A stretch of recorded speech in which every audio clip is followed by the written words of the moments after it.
Hello everyone, welcome to Brawl League Love and War. My name is Blackout Mauro, I will be your caster today, but I am not alone, I am together with the one, the only, Eagle Addy. Wait, my cat. Best intro, don't have anything to add. We're running it back from Brawl Bay, How we doing Germany. today, Mara? I'm doing great, bro. I'm doing great. I'm excited. We've been spectating some matches today, but I'm also excited to see how the first doubles tournament of the year will work out, especially since we have seen some pretty big shakeup in teams. And I'm mainly thinking of Godly and Blaze teaming together and Agdo and Lee's now becoming a team.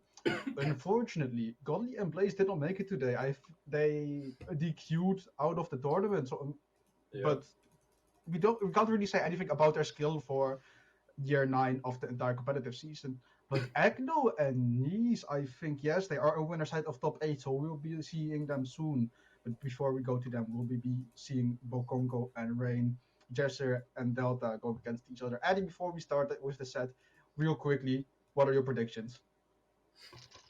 I mean, right, according to PR, right, Jesser and Delta should take this 3-0. Jesser being PR 12, and I believe Delta being even higher than that with PR 10, yes. While Bokonko's PR 122, which, if you think about it, that's more than 100 PR different. And Rain himself also being PR 79. According to PR, this is pretty obvious. But you can never count anyone out that has made it this far. And I think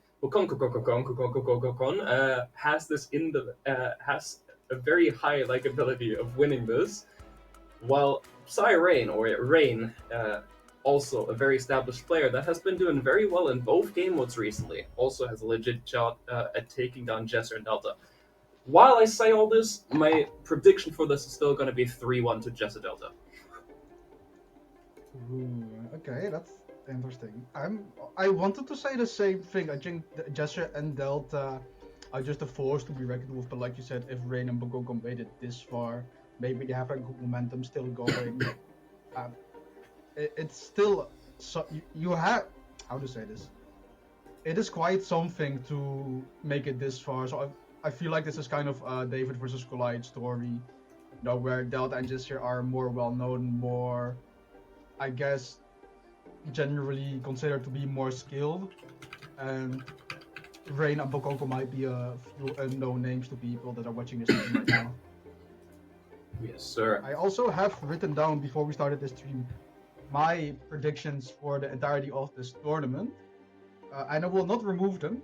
It says Nice and Agno first because these are like two of the best players in doubles, in my opinion, in Europe. Even though teams have been swapped, so Agno is not replaced anymore, I still think they have enough individual skill to make it that far.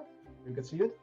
These Agno. Yes, sir. After that, Sarme Pavelski. This is kind of biased because I consider Sarme a close friend of mine. But I've also spectated a set of them where they were popping off really well, even though they're still in losers bracket. I have faith in the gameplay that I saw for them to make it this far in the tournament. And lastly, Jesser Delta, we'll be seeing those right now. Yeah, so I mean, my personal prediction for this tournament was actually Godly Blazing first, but they're not here. Exactly. I was thinking the same thing. I was really tempted to have like Godly Blaze and Agno Nice in my top 3, and then I noticed one of those teams isn't in here anymore. Yes, I would have to agree with you on Nice and Agno probably being first, but I think we have some demons in the losers bracket that have a chance of fighting through, and I think Sarm and Pavelski are looking really good today. They definitely have a shot of taking this home. It did get 3-0'd by Nice and Agno in the winner's side, though.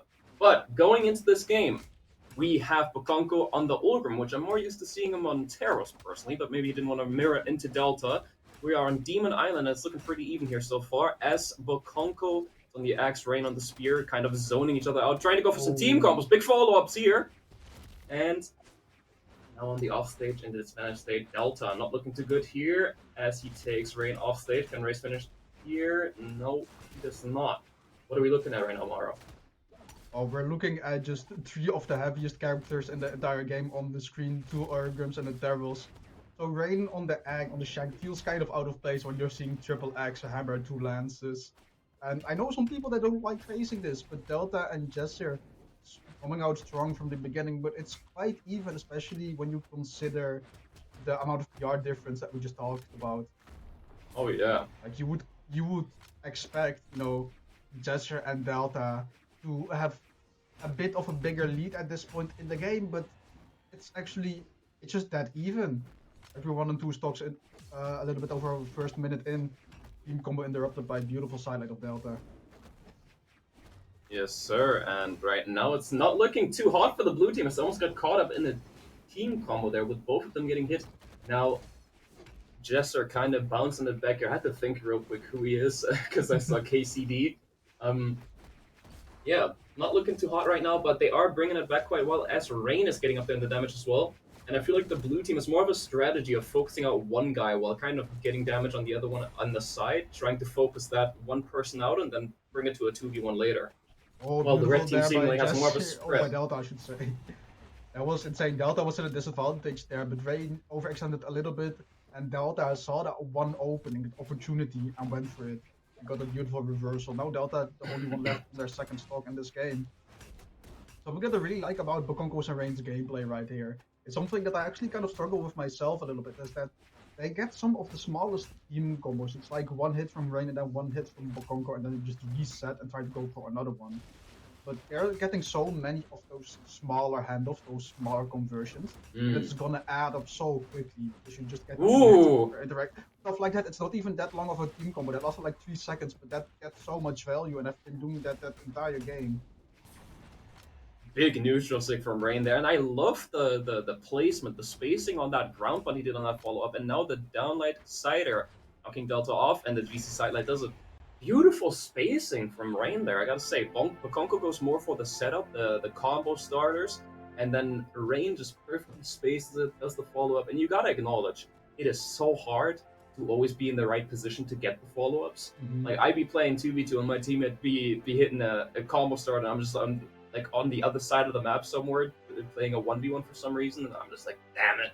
But these guys really, really do a great job of hitting all the follow-ups they could be hitting. And that is definitely what gave them the head start there that game. I think that might be due to how long they've played or how long they've practiced, but it might also be a communication thing. That's something that I always do when I'm practicing with my teammate.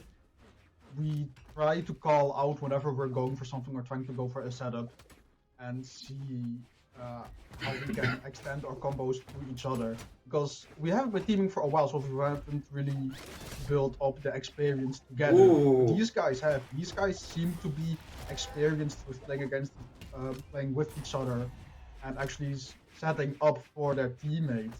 But Delta Yes, and sir. Jasir, this is what I was talking about in the previous game. This time they are coming out swinging with a massive lead, already taking out 2 stocks of the red team.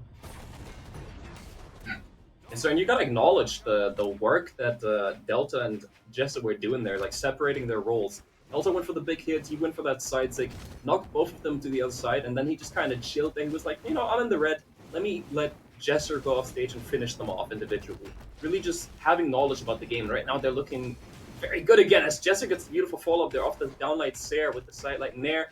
Now a bit too close on that downlight to hit the downlight Sair once again. Did want to go for his teammate there though. Now accidentally hits Jessa with a Nair there. Delta approaching the knockout here. Oh, As they beautiful do recovery. get Jessa with a quick follow-up. Was Bukonko really aiming for Jessa there, or was he trying to go for Delta and then switched up and realized, oh wait, my teammate's going to send us towards me in a second, and just kept charging it? That is the question. Sometimes you just don't have to overthink it. Sometimes you just go for it. That's what I always do. And sometimes I catch one of them. Sometimes I catch both.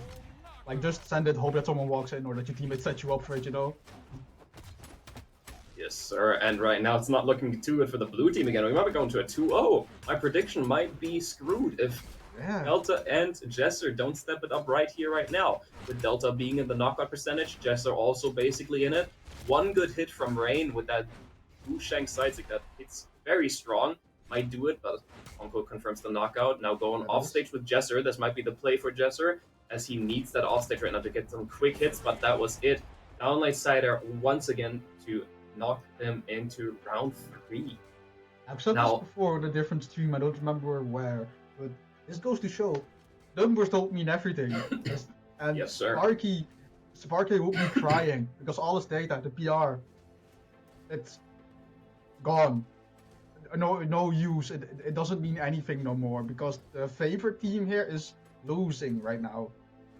Sir, I mean, PR at this point is basically just getting yourself a better seed, a more likely to win pool, but it can also mess you up because there's some demons out there with surprisingly low PR, like these two right here, which at this point, PR is only a sign of how much of a legacy you have, right? How long have you been doing that well, right? That's kind of a sign towards your legacy. Like you have done well, extremely well, at least for more than one tournament. That is why your PR is that high. But there's always a chance of a young Ronaldo coming in and just messing up Ronaldinho. Yeah, that's totally true. It's also just how much do you play the game, because the only thing that's affecting UPR is obviously playing in majors. Maybe you're just more for rank teaming, maybe you don't practice that much in majors, or maybe you recently started teaming, or recently started playing into competitive. Ooh. We're seeing the same situation as we saw in game 2, where the blue team is having a massive lead at the start of the beginning, but they ended losing that game too. We see a repeat of game 2 here. Now, definitely, Delta and Jesser did not expect to go down 0-2 here, and they definitely don't want to go down to the losers bracket right at the start of top 8. So you can really tell they're stepping it up right now. They made some adjustments, they made some adaptations to their gameplay, and it's really working out right now, as Rain still gets a massive read there onto Delta, but Bukonko's already on his last stock, while Delta's still on his first. This is an extremely rough spot for the red team. Yes, he's on his first. Yes, Bukonko's on his last. And oh my god. Jesser's barely been touched in the second as well. Bukonko's about to be out of the game. One more good hit and he is out. Rain needs some pressure here, and they need Jesser down to his last as well to snowball this pressure, but that was not enough. 1 minute out of the game. Delta still not being knocked to a second stock. And you gotta say, I look over at my second screen into the VMix. How do you like this new UI we have with the damage state triangles? I see they're not really up to date. They're not updating quick enough. It's kind of a cool idea, isn't it? I saw some of this work before we actually started streaming, and it got me really excited to be here today with all this new technology that hopefully makes the game stream a higher quality. Like I was so tempted because I was like, I want to tell other people about this because this is so cool, but I don't want to piss anyone off by leaking stuff that I'm not supposed to leak, so I kept it to myself, but that was so difficult. Well, man, I gotta say, you love to see big tournament hosts like Brawl, etc., trying out that new technology that we might be seeing on the mainstream at some point if it works out. Well, oh my god! Delta just said, Bukonko, get over here. You are not moving for the first 30 seconds of this game. Well, 15, but Delta is cooking up Bukonko right now, and Jesser getting the beautiful punish off of Delta there as well. They are a whole different team compared to the first 2 games. Delta Jesser with the massive team power. We're taking up Bukonko right after. Man, this is a whole different team. If this keeps going, we might be looking at a game 5 right after the start of top 8. Hey, listen, more content for me to cast. I'm all for game 5s, man. Beautiful handoff. Jesser still living this. Delta trying to avoid being sandwiched in a team combo. Rain getting the D-Light interrupted. But they're still living on the first stock. Bukonko and Rain really need a knockout here as Rain goes down to his last stock right there. Once again, we're looking at basically the same stock situation as we had last game, with them now both being onto their last, and Delta once again still on his first. Delta figured out something about how not to get hit by these guys, and it is showing as he's holding on to his first stock for this long. 2 games in a row, now fishing for some recoveries onto Rain. Almost gets that beautiful punish there. Too late though, Jesser getting up there in the damage. The red team has a win condition to bring this to a 3-1. But can they exercise on it, as Jesser knows to be careful now, not to go down to his last stock while they are getting up there in the damage, approaching the dark orange now, as Jesser gets sent to the side there. Delta still on their first, never mind, they were on their first 5 seconds ago. Jesser trying to stall out off stage, gets the jumps back, but Bukonko going for the edge guard. getting protected by Delta, has the dodge to get out of that recovery from Rain, and now still living on their second. Jester got Congo. off stage unarmed. What are you cooking, my friend? Well, Congo's barely holding on there, does go down there, and Rain has won it away as well. Is this a likable, a winnable 1v2? It is always kind of winnable, but It's I think always this winnable is... when you have one stock, but it's not looking good for Rain. Oh my, I mean, you have to go on a spit at D like Sarah coming through from Delta. Down he goes. This is such a dominant blue team that we're seeing right now. I think this is just showing how well these players are at adapting. The first 2 games felt like they were just trying to gather information, and they started applying that in the third. I'm not exactly sure what the trigger was and what they were noticing about Congo and Rain's gameplay, where they saw a weakness. But I think they started playing so much better when they managed to just not give them those handoffs that I was talking about in game 1 and game 2, where they get like one positioning is very hits important. And then they reset. Exactly, like they're just so much more careful, but that doesn't go at the cost of their aggression. They're still putting out so much damage and pressure. Yes, sir, and we're seeing a character switch from Rain here. And this was a character I know Rain for. I was more surprised to see him on the Wushang, as he's now on his level 100 Val. And can you name me more than 5 100 Val player, level 100 players off the top of your head? Because I can not think of many. 5? Yeah, like 5 level 100 Vals. Because I can only think of level Rain.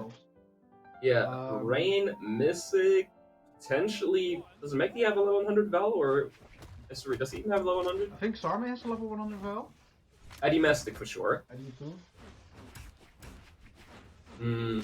No, I couldn't think of too many. I'm not gonna lie. Who really in pro play nowadays, especially? Obviously, there was Eddie Mystic back in the day, and Mekki kind of now is switching between Val and the amount of changes that Gauntlets have seen over the past 2.5, maybe 3 years. Ooh. People just dropped Gauntlet because it went through so many, not just buffs and nerfs, but also like reversions of those buffs and nerfs. And like they never reached their full potential that they started out with.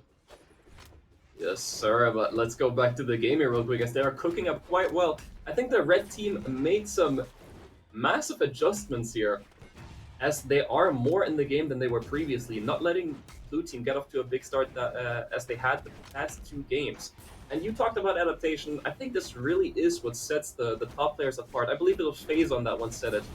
A platinum player can win the game against a pro player if it's at the start of the game. But what puts the better player apart from the guy that might have been winning early game, or the lower elo player, the lower ranked player, is really that adaptation. How well can they play against whatever game plan they might be bringing to the game, and how well can they adapt to what you're adapting? And right now, it took the red team 2 whole games to adapt to what they were doing, as they almost get a beautiful team combo there. Pukonko only slightly misspacing the sidelight nair.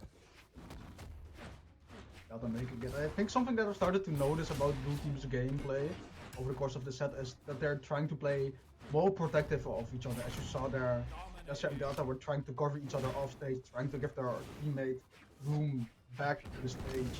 They both lost stock in the process, and now both are on their final, while the red team still is hanging on to their second weapon throw interrupt. Potential KO on Rain. Never mind, Delta going deep there.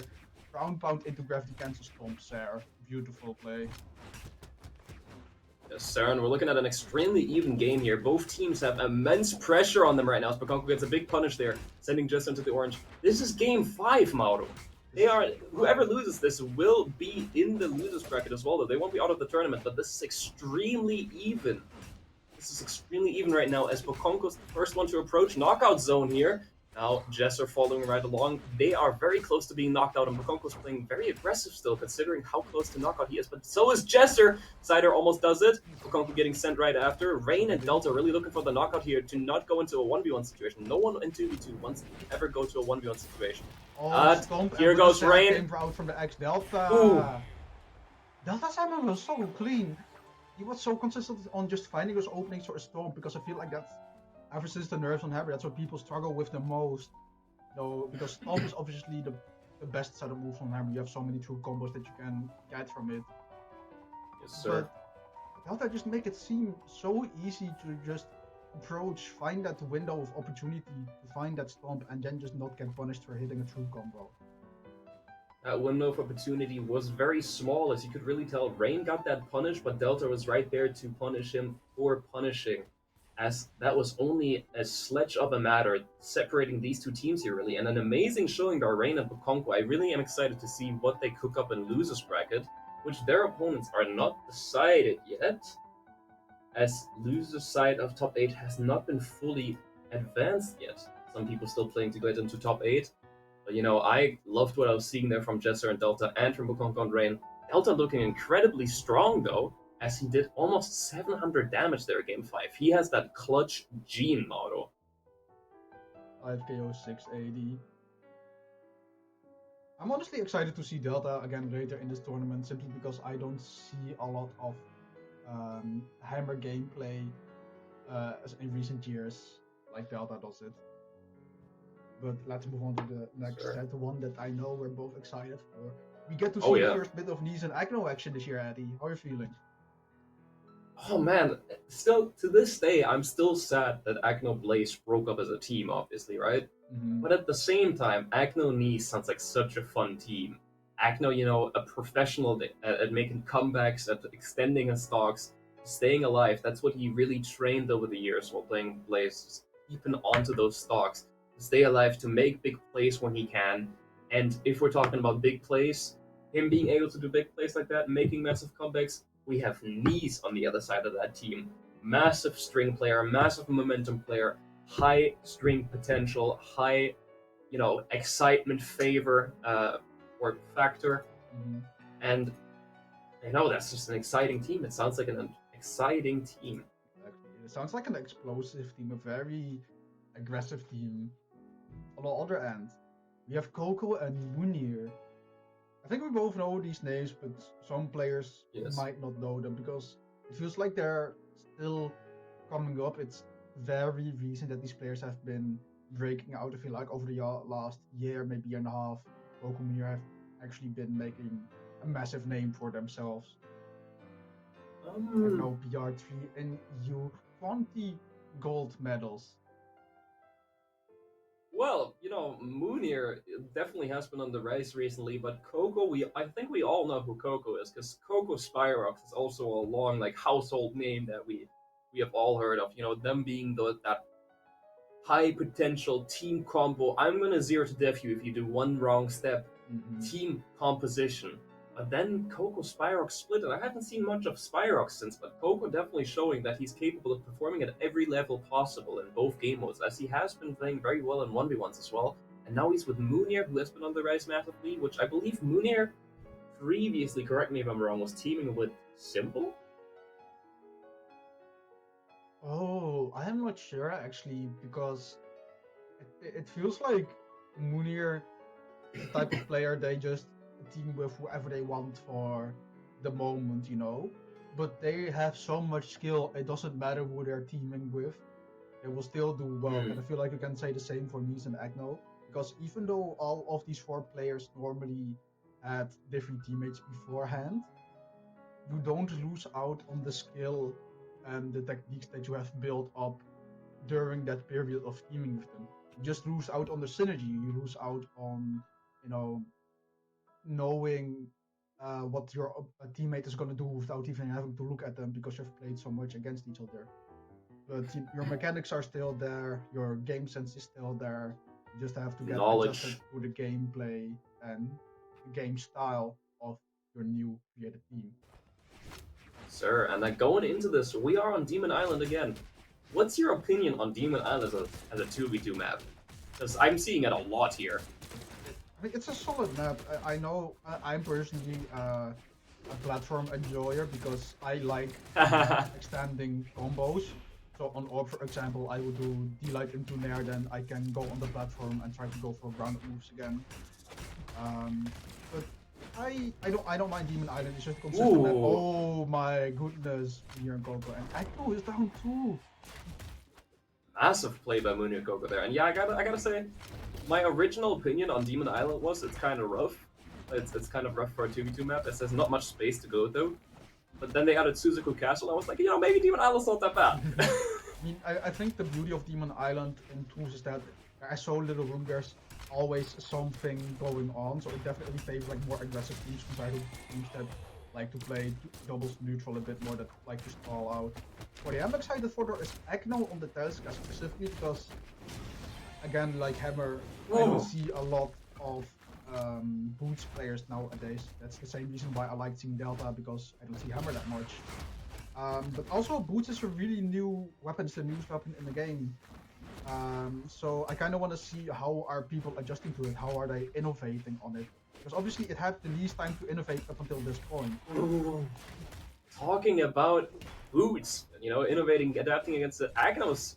I'm not used to seeing Agno on the Boots, but he's doing incredibly well on it right now, as he did get the KO on Coco there. He's almost going down, now sending Coco on the off stage. Does go for a big play there with the GC. And like, he is down himself. The down air by Moonir did it. Now, a 1v2 for Agno. This is possible, but it looks incredibly hard. As he does get the knockout there. Kind of has to play around the edges here, really has to be edging and mogging Mooney as he takes off stage. Massive string here. He's running out of options kind of though. Coco kind of misspacing there on that sider. Agno still holding on, really playing the footsies in the air quite well right now. As he is... Good dodge, but gets off. Right side doesn't take him out. Coco off stage. Really with the hammer in hand. And Light gets interrupted after hitting Munir. That's the thing with Boots. It is so strong, but you gotta be careful with how you throw out moves. This is something that a friend of mine has said about blasters and doubles. Don't mash D-Light too much, you don't mash N-Light too much. Because it lasts long, and in the doubles environment, there's twice as many people that can punish you. And the teammate can interrupt you. And you saw that the same with Agno, where they were going for so many sidelights that if they only hit one, they got punished by the other teammate that wasn't caught by it. Yes, sir. And man, I'm looking at the bracket right now. Top 8 is now fully decided. Everyone has made it into top 8. And you know my prediction from earlier about who was going to potentially place first? You remember that? I said Sarma Pavelski. Yeah, they're not in there anymore, unfortunately. Yeah, they lost game 5 to Sefri Jakey, so we will see Sefri Jakey later, and Akane Escrape took on Blitz and Cressa to make it into top 8 as well. Who's the side fully decided? We will be seeing those guys later on in the tournament. Now, back to game 2. They potentially didn't like Demon Island as much as we know on Small Small Lion's Fortress, not a mammoth. It is a lion. Lion obviously being a star sign and might not be the star sign that Moonir has, as Agno keeps it going there. Ground pound, Nair. Now connecting onto Coco, not quite able to connect anything there, as these goes for a very ambitious DC and like could have worked and could have been a massive team combo for them. Now they're high in the damage themselves as Moonir tries to send Agno off stage and take him down. Not really able to connect anything here as the red team is kind of damaging themselves. He's went for it. I have to respect it. Agno hit both Coco and Nice with that recovery on Gauntlet. And Nice was like, okay, I'm so close to Coco to just let the recovery rip. He got away with it too.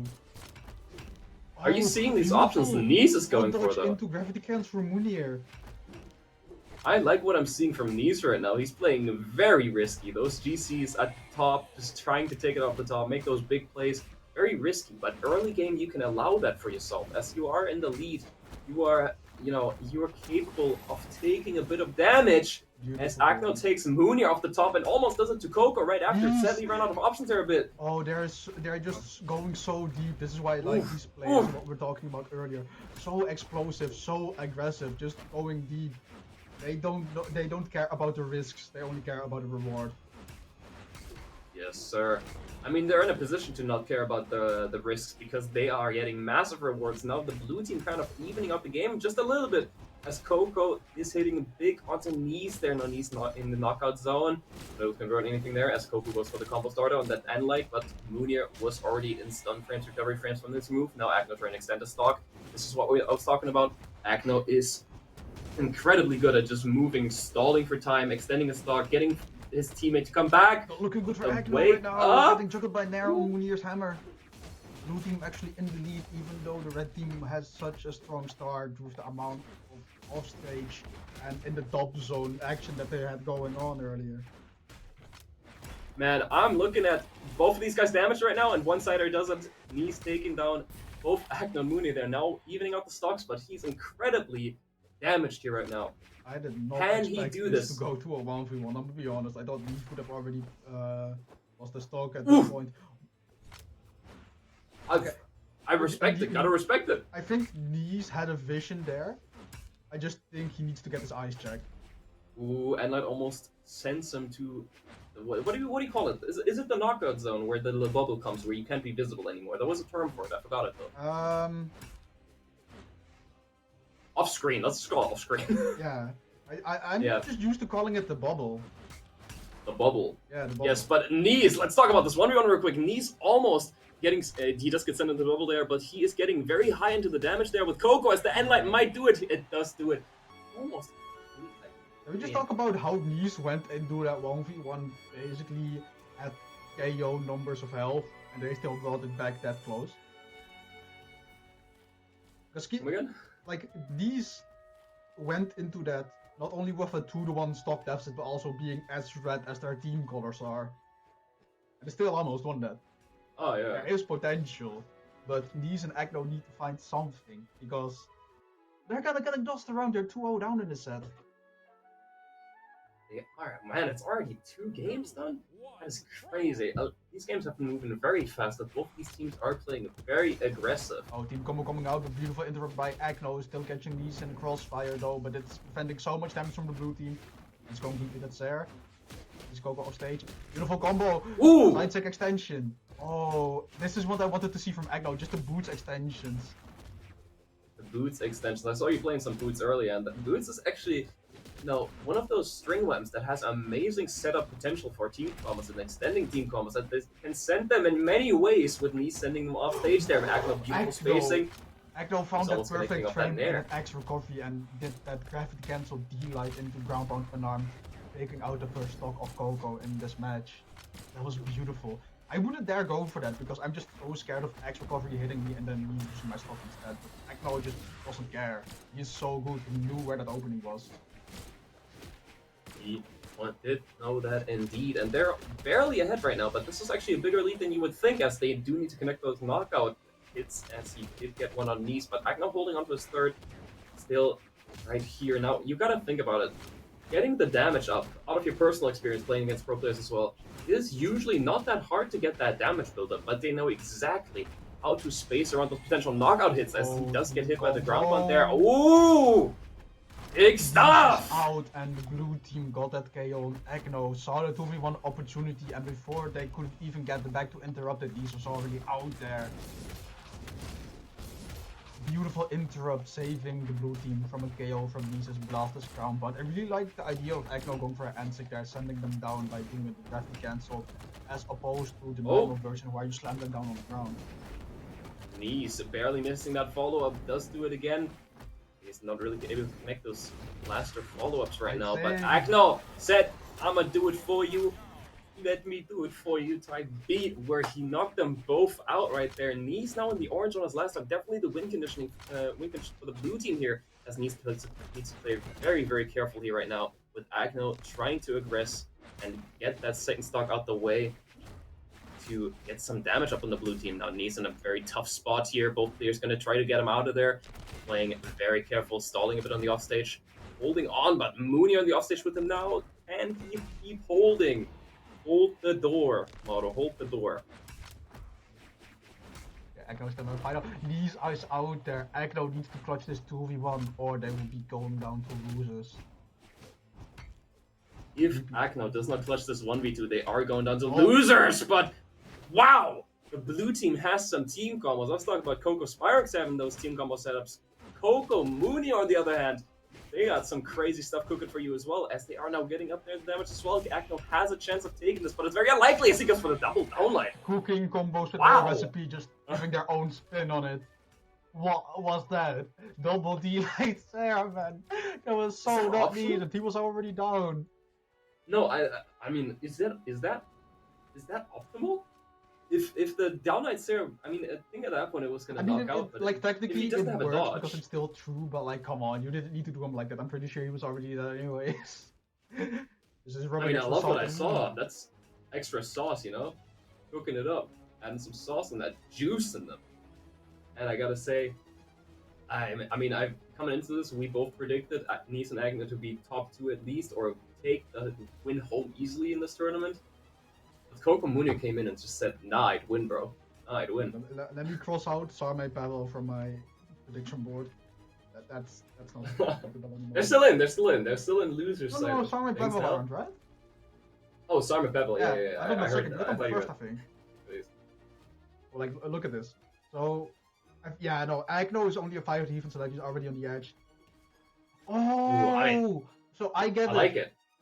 Okay, so the way why he did that gravity cancel is because the initial D-light of that hammer the move wording is whatever. I'm So the way that the first light connected, Agno wasn't high enough for a jump scare to connect.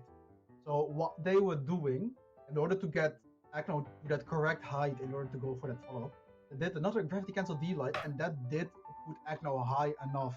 Because if they were going to continue that string from the first D-light, Sarah would not have hit because it would just be too high. That's more of an angle where side light would hit, but side light is obviously not a KO option on hammer. So I was thinking it's just for disrespect. No, there was actually a reason behind it. That's just optimal hammer gameplay. I would have dropped that. I would have genuinely just gone for Sarah there. I was like, wait, why did that not KO? And then be stressing out because I might have thrown the game. Anyways, I do hope we're getting to see more of Agno and Nice in losers. I put Coco and Munir with a very dominant 3 all over team to watch out for in this tournament, essentially. Going up next, we have Zaru and Ice Cream versus Akane and Escrape. I'm gonna be honest, I don't have a lot of info on this team. I know that Vizaru is a really well-known, not Ogrim, Yumiko player in EU. I'm just not sure if they're actually running the Yumiko in doubles as well. As for Escrape, I think they might be in the top 3, top 5 of current PR. I'm not really sure. All I know is that they did really well at B6 in just the entirety of last year competitively. So Escape Akane is very scary to me. Let's look at this. Akane PR 93. PR doesn't mean anything. We just saw that with how Bokonko and Rain went to game 5 against Desha and Delta. PR doesn't say anything about skill or anything about how you match up against the other pros. It's just data. That's all it is. But data isn't always that important. But yeah, Escape. Top 10 PR, he's rated PR 9. Although not a lot of medals, but I feel like that's, I don't know. Even though he doesn't have a lot of medals, that doesn't say anything about his skill. I feel like with this level of skill, there should be more medals there. Most definitely. I mean, but there's only always one person that can take that gold medal home, and there's a total of 3 medals to take in every tournament. And man, these guys just didn't get that chance to take one of them yet. And I believe the pro stats only counts major tournaments for the medals, right? I believe they have. I think it does, because this, if I'm not mistaken, this data is grabbed right from the BMG website that they use for power rankings. And that only includes major tournaments, so that doesn't include other Brawl League tournaments, for example. That doesn't include Moose Wars or Bearded Brawls, for example, because those aren't counted as majors. Speaking of which, Moose Wars today too, sponsored by Hot Pockets. After you're done watching here, don't forget to give them a follow and drop by the stream. Advertisement, huh? If we're talking about advertisements. Listen. Moose Wars and Brawl League were homies. I know the staff of Brawl League and yes, sir. Close with AJ. Of course, we've got to shout out the homies, you know. Most definitely, but Mauro, we are going into the first game, and I'm excited for this one because I don't think I've seen Escrape and Akane together yet. I did see Escrape team with a bunch of people over time, but they are teaming together, and we're seeing the double 7, which I believe might be my first time casting 7 in a tournament, and so far Escrape's looking pretty good on it, as he is hitting a lot of stuff onto the red team here. 7 was legal in the last major, actually. So I don't believe so. That might be the first, even though it's not a major, big tourney. Oh my days, Akane is hanging on there. The uppercut from Escrape's cannon coming through, double D-light coming from, not even going for double D-light, just that GC answering. That might be unjumpable, so in that situation it might have been guaranteed and more optimal than going for the double D-light. What done? Escrape still hanging on. And S-Scrape looking kind of dangerous there as he does go down for that crazy save on Akane, not able to hold on for much longer. And now that I think about it, I believe Akane is actually an Onyx main, so his cannon has to be cooking up something here. And you know, everyone's got a spear, kind of. Might not be a mastered spear, but a spear is a very fundamental weapon. It's very easy to pick up. Yeah, exactly. Oh, Ice Cream, beautiful sightseeing. Sure. Now, very even game here so far, as the win condition seems to be Akane for the red team. Now, offstage with Fizaru. Fizaru is very, very dangerous on the offstage, as his Yumiko signatures do have a big setup, which I believe it is possible to do the 0 to death on this map. Wait, S-Scrape going down there. I think that's Sarah trying to get Fizaru off the stage, but now going for the double pull up onto Ice Cream. Beautiful from S-Scrape. And Sig coming through. Oh, that's disgusting. I feel like especially the doubles environment is difficult to track if 7 has like the fire or the electricity on their spears. Especially when there is 2 7s. Oh my! No. The spike downwards. If you haven't fought in 7, you wouldn't know that Sig does not only send upwards, it also sends downwards as a short downward spike. Now Fizaru in the 1v2, can we acknowledge what Akane did to Ice Cream there? Because he just went for it. He was like, you know, if I can sacrifice my second stock to take down your last, that is a trait I am willing to take 10 out of 10 times. I mean, obviously, look how far ahead the blue team is still. They can afford to take that trade. Most definitely, and he did a crazy counter string off the top there. You can definitely see that he mains that weapon as S-Scrape goes for the double downer. They're not able to connect, but it was enough to finish off Fizaru. And man, they started off very even, and then at some point the blue team just said, like, pulled ahead, just, yeah. So the blue team just popped off at some point and took it for themselves. And I gotta say, the double 7, it's working. Not a combo I expected to see, but it's seemingly pretty viable, as these two are making it work very, very well. Wait. Oh my days, look at Ice Cream. How early they got KO'd. And then Fizaru had to fight out that one. That's unfortunate. Indeed. What do you think of the deluxe spike, by the way? I see the blue team going up on both of those Flaming Phoenixes. I think it kind of looks cool. It definitely does very well. I think they did a great job on this battle path. All the skins look incredibly cool. Like, I mean, this apocalyptic theme is just nice. By the way, I'm just saying, like, the graphic designers that worked on this, they deserve all the praise they can get. Because it's just such high quality 100%. items. They're doing a great job. Over the past few years, they've been getting so much better. As soon as they started with, like, animated stuff, I knew it was... S-Scrape getting up there. Fizaru still living is Yumi. Okay, the ground battle spear coming through the helicopter. S-Scrape with that nair on the cannon, taking up Ice Cream off the top. Strong lead from the blue team. Only in orange. But it's 7. Funky Legend. 6 base, but that doesn't matter. Yumiko ends on Hammer. Ice Cream almost getting that incredible unarmed cider there off the neutral stick by Fizaru. Does knock out S-Scrape there. Pretty even game here so far. A bit closer than the previous one was, as Akane is playing it safe there. Now, Ice Cream hasn't held a weapon in quite a long time here, I believe, as he does go for it there, now picking up the axe. Pretty even here so far, but the blue team just seemingly gets stage control every single time as they knock Fizaru and Ice Cream to the edges individually. And then they keep that stage control, have the advantage state, and keep them there as Ice Cream gets the neutral sig follow-up. S-Scrape missing that there, and it cost them the stock. Getting hit by the D-Sig on Daryls. Double edge card coming out from the red team onto Akane. Akane makes it out. S-Scrape coming through, getting the Yumiko KO on Fizaru. S-Scrape and Fizaru now both on their final stocks, but Ice Cream going down.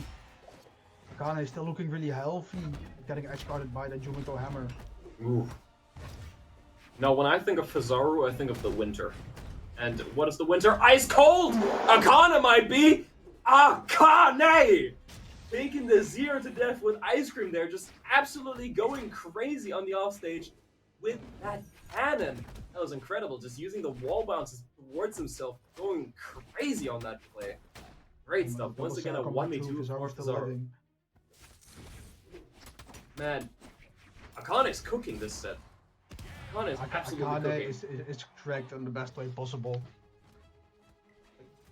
Look at this, they don't even need that much damage in order to get the knockouts, because sometimes you will be seeing like 600 numbers or even 700. But they're just getting the kills so early. Just the knockout confirms and the I gotta off-stage look at interactions, that. especially when you see the stuff that Akane is doing right here, going for that ground I pound. gotta see that play by Akane again. That was Yes, absolutely insane. Look at ground this. pound Look at oh there. my You see doing that ground pound off the stage. nasty. Absolutely nasty. Akane looking like my mirror right now. Absolutely cracked after I looked at it. God damn. Now, That was time to Ice take a Cream is drink. You saying almost made you spit it out, 2 seconds. man. I mean, Ice Cream saying 2 seconds. He might be experiencing some technical issues, so we might take a while. Never mind. We're going into the next game, and I have had the pleasure of casting Ice Cream before, and he is using a pick now that I have seen before. I believe it was Bearded Brawls where they pulled up this pick, and all of a sudden they reversed 3-0'd almost. Ice Cream is now on the Orion, and I know damn well his Orion can be cooking. But Akane bringing on a lot of heat right now. Ice Cream doing an amazing job right now. The blue team has a lot of momentum right now, and the red team needs to do something I to think the take blue that team away is from also them. just feeling good. I think they're feeling confident, especially after you make plays like those. You're like, okay, let's go, let's win this, Because you don't feel scared. Oh, but you should be after you getting edge guarded like that. Escape still making it back. And right now, they're looking pretty good as they send Ice Cream on the offstage. They might be getting a knockout here as Ice Cream continues to juggle with the recovery. But it was converted as, oh my god! Recovery into there. Zara with the beautiful bounce off the stage, recovery down air, and now sending Akane in the disadvantaged state here with Escape now in the cannon, trying to cook something up. But this is looking pretty good for the red team here so far, Mauro. And going out there for that side. This is what I mean. This is why you're not seeing the blue team do so many damage numbers in the previous games. Especially Akane just going out there. Not even going for the confirms or anything like that. They just Zare or ground pound or anything. That gives them a very early knockout. I don't think I remember the last time I saw a double cannon team combo like that. Like, it's just very hard to team combo with duplicate weapons, isn't it? Because still on DIs earlier. Ow! I think this he's is holding actually on. working out really well for them if we're just looking at the stocks. Most definitely. You gotta look at Bro's movement. He's just kind of schmoving on the ground, not doing too many jumps, as he's very well aware that there's 2 spears and 2 cannons on the other side, which are very good at punishing jumps. Zaru got dropped out of that cannon and light, which is really unfortunate. Otherwise, Escape had a big offstage interaction there in his favor. Dodge getting polished from Ice Cream. Offstage and light coming through. Gravity cancel. Fizzar.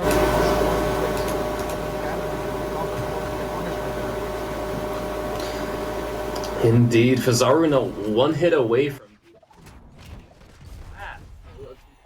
Out of the game. I mean, with Ice Cream light on his last, holding onto your stock is sometimes a very nice play, as 2v2 is all about surviving, not about doing damage. But if you're the only one holding on while your teammate is kind of going out there with the other team still holding onto the stocks quite well, that might be an indicator that you need to go in a bit more and take that pressure off your teammate, because he's going to be hunted down. He's going to be hunted down as soon as they see that he is behind. Yeah, sometimes you got to be a bit more supportive, because it's not every time where you can afford to just go in with the both of you. Sometimes you see teams, especially like Agnomies that we saw a few minutes ago, those are like 2 very aggressive players, but sometimes you also see compositions where you are a bit calmer on one side and the other player is going in. You're playing like a support role, which you could see Blaze do more back when Agno and Blaze were teaming. Combo getting missed. Escape still living, but oh, beautiful nair from Escape onto Ice Cream. That's a 3-0 on the double 7. Indeed, and I mean, Ice Cream got very close there at 1v2ing there towards the end, as he was going for quite the impressive string. He was onto something, as one might say, hooking up something on the lance, but it wasn't quite enough, as Akane and Escape played very careful and got that knockout when they needed it, even though they were high up in the damage there. Definitely not something I would expect to go 3-0, but it was most definitely something that was worthy of being a 3-0, as both the players from the blue team just absolutely cooked. They absolutely cooked up right here. Yeah, like, I've honestly enjoyed seeing the duos legends just used like this, because I have not seen any decent 7th place. And I've been saying this a lot throughout the tournament, especially when we had Delta on Hammer and Ekno on the boots. I just like seeing new stuff because we've been seeing a lot of Axel. There was a bit of Ilgrim in the beginning, but I think this could be the start of we might be seeing more Lance or more Cannon or more Seven even in general, because that's something that you see a lot, that the majority of the player base will copy the picks that pro players of this caliber will do. You see that a lot with Sandstorm, for example, but where they were still on the Fenrir Mordax. So maybe this might innovate the meta a bit. I don't know. I can't tell. I'm not. I don't have any sight into the future. I wish I did. It would make my life so much easier, and it would also make getting predictions so much easier for tourneys. Anyways, unfortunately, Pizarro and Ice Cream are out of the tournament as this was a loser's set, and Akane and Escape will be going against Lee's and Ekno in a bit. But first, we gotta get through Sapphire and Jakey versus. Please help me pronounce this. Vayax and Taya? Vayax, yeah. Thank you. Vayax. I mean, do you know these players? I do. Zephyr and Jakey, I think I might have casted Galaxy Cup before, where they were actually cracked out, got the top 3, but I don't know how long ago that was, so I don't recall any further details. Vayax and Taya are players that I only know by name, and when I tell my teammate or friends of mine that I don't know them, they will tell me that I've been living under a rock. Yes, sir, because, Taya, also known as Slits or Face Slits, I believe he was on console, long-time console player, switched over to PC. Incredibly good player that I've seen play 2v2 with a lot of other good players as well, like Carnage, Kikse, all them guys along that old, Excalibur crew. And then he started teaming with Vayax, and, they're kind of killing it. I mean, obviously they're killing it. They're here in top 8, and they're going up against Sapphire and Jakey. If you think about it, quite the achievement. I mean, obviously it's like a community tournament, and you might always think community tournaments, do they matter as much as majors? Obviously, the same people that place in community tournaments don't always top 8 or get the same placement in majors, but it's definitely a very much an indicator of how much they are capable of if they just play the way that they can. I think I kind of lost the plot there in the middle, but I got it across like halfway. I'm just looking at this bracket, because I don't know, it feels weird seeing so many Titans in losers bracket, and some of the Titans that we expected to be here aren't just even here. Like for example, Summer and Bevel. It just goes to show how the quality of gameplay has been going up and up and up, and there's more competition than ever. I think that's cool. I think having like the Titan story of teams like Ecto and Blaze that have a really dominant what's it called? Dominant history together. That's what I was looking for. It's super cool for storyline purposes. I think it's also cool when you just see new names every time again and again and again. Because you don't know what you're getting. We don't know what we're getting either. Each time we're here casting, because to us it's also a surprise. We only can predict and guess who we'll be seeing, but I think that makes watching tournaments and casting them really enjoyable, because no matter how much data you have to back up your claims that this person is going to place this and that, it's never guaranteed. It's always a surprise, and I think that's just the beauty of competition.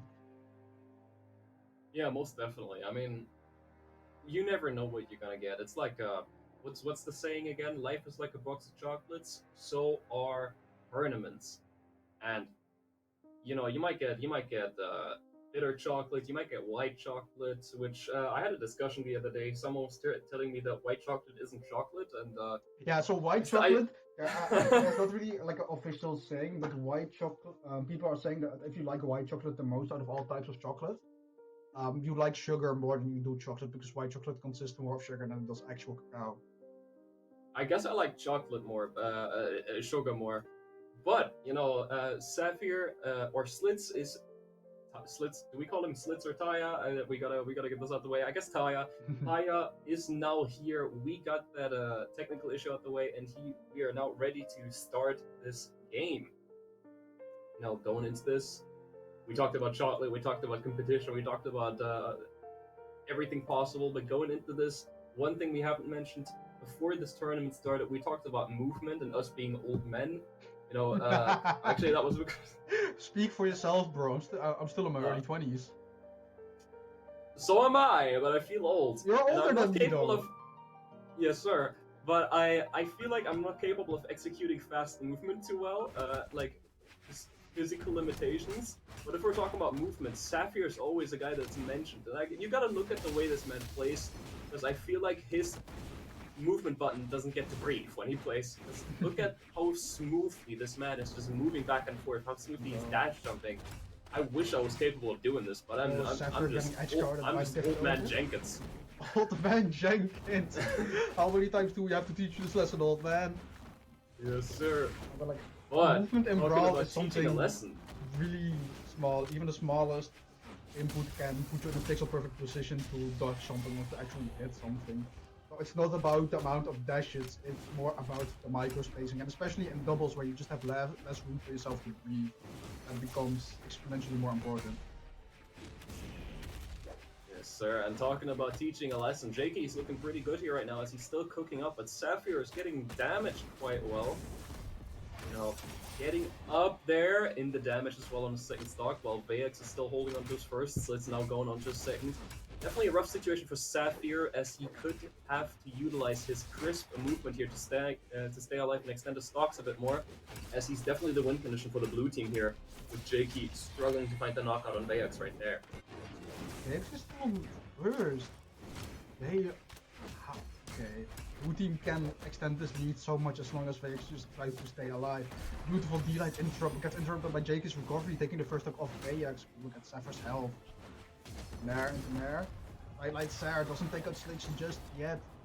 After losing their first off Slitch, he's letting himself drop, knowing there's no saving them, and now we're at a basically even situation in the first game.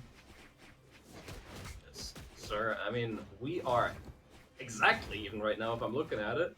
Mm-hmm. Now, definitely, I can tell both Fulgrims are more getting targeted out here. Is that because they're the bigger target, or is that for other reasons? Oh, they're kind of just bashing each other as Sapphire gets sent off the side there. Now in the knockout percentage here, as Slitz hit a massive read onto Sapphire though. Sapphire playing it really careful, sitting on the offstage there a little bit, tries to go for a punish, but Zariel is very, very hard to punish as his movements are a bit unorthodox. Now, sending Slitz out of the game, definitely what Jakey was looking for there. Now a 2v1, this is possible for Vaox as he does go down to his last stock there. Very possible, as he only needs a quick knockout on Sapphire, and then 1v1 Jakey, but the red team knows exactly what Vaox needs here to win, and they're gonna play in a way to make that impossible for him. Vaox getting interrupted by Jakey on the boots, trying to go really deep with that there, doesn't quite catch it. I really like using there personally, and I also see like a lot of players just sending it, because even though it doesn't do that much damage, the amount of traveling that you do with them, you can send someone so far even when its initial knockback isn't massive. And if the boots player ends up in a pretty good position to continue their strength as well, you can go for like ref answers or something. If you hit that there, that's like the biggest advantage state that you can be in as a boots player. After missing that Sarah, Vaox still holding on there and trying to get the KO on Sapphire, and then having to finish out that 1v1 against Jakey, but Jakey D-Light into there off stage. GC N-Light off the wall, that is a disgusting angle, and the red team taking their first game. Yes, sir, and I mean, I liked what I was seeing there, even at that 1v2. Jakey doing 600 damage and 6 knockouts, while Sapphire also did 500. That is a high damaging game in 2v2. But I liked what I was seeing in the 2v1 there, as Sapphire was still playing very aggressive. Other players, if they're in last stock red, just needing to hold on, they would play very careful, try to avoid the opponent as much as possible. Sapphire just kind of went off stage. He was like, you know what? If I mess up here, if I go down, I am 100% confident that my teammate wins this. Mm-hmm. And I believe that's the confidence you sometimes gotta have in your teammate. And you see the summer finalist 23 title on both of these guys. They have been playing together for a while, and they have had success together. They know exactly how confident they can be about each other. Now going for the first time in his entire top 8 Miami Dome. which is probably one of my favorite maps. As I mentioned, I'm a big platform enjoyer. Oh, beautiful team combo, putting VX in the orange already in the first 10 seconds with Jakey almost getting edge guarded. Making it back though. Damage keeps building up onto the blue team. Jakey going to the gravity cancel side lane, hoping to catch that dodge and trying to finish them off the top. Like catching it. Wait. So the side sync from Tesca got interrupted by an end sync, and then the side sync of program didn't go through. I'm confused. So 3-6 connect and nothing happened. It's very interesting when you have 6 that grab people, because they always make very janky stuff. I've seen this happen with Diana before, not with Tesca yet though, but they both have 2 grab signatures this year with Tesca and Zariel. But if you're talking about the grab signatures, they have high strengths for 2v2, as that gives your teammate a lot of time to set up for the team combo, but so can your opponent for a punish, as Vex is getting up there. He's getting punished very harshly here so far for signatures, as he's almost a full stock behind everyone else, but so is Slitz. Blue team not cooking too much here right now, and the red team just got some fondue Sapphire, what are you ready doing? to eat. Trying to... Sapphire barely made it, trying to dominate the other Ogre in the match. Beautiful D-Sig. I don't know why, but whenever I see that D-Sig, it reminds me of, what's his name? Incineroar, Smash Bros. Incineroar, oh yeah, it's Incineroar. Yeah, the down smash where he just does a belly flop. That's... Oh yeah. Favorite character. That does seem very like, but Sapphire kind of cooking up Slitz here once again, and I gotta say, this is not as close as the last game was. Did the red team adapt something? Did they realize something? As seemingly they just keep going in on these guys, with Vex having a lot of pressure on him right here, as he does go off stage with Jakey. Jakey unarmed. Now they just have no fear. That's giving them so much damage because they are willing to go out there. So we're not seeing that much of handoffs of the red team in this game, but we are seeing just a lot of one-on-one aggression. Talking about handoffs, they kind of damaged each other there, as they're still looking to find that knockout on the red team, with Sapphire being barbecue color right now. Jakey as well entering that. Vex goes down, Slitz might follow right after. Oh my, okay. That's a 4-stock. So, Sapphire hit that Sarah, caught Jakey in the crossfire, was one blue member, and Jakey is still alive. Jakey recognized this guy doesn't have a dodge, went for that sideline into there, which is confirmed. You can't jump out of it, so if you don't have a dodge, you're done. And just finished it off. That was clean.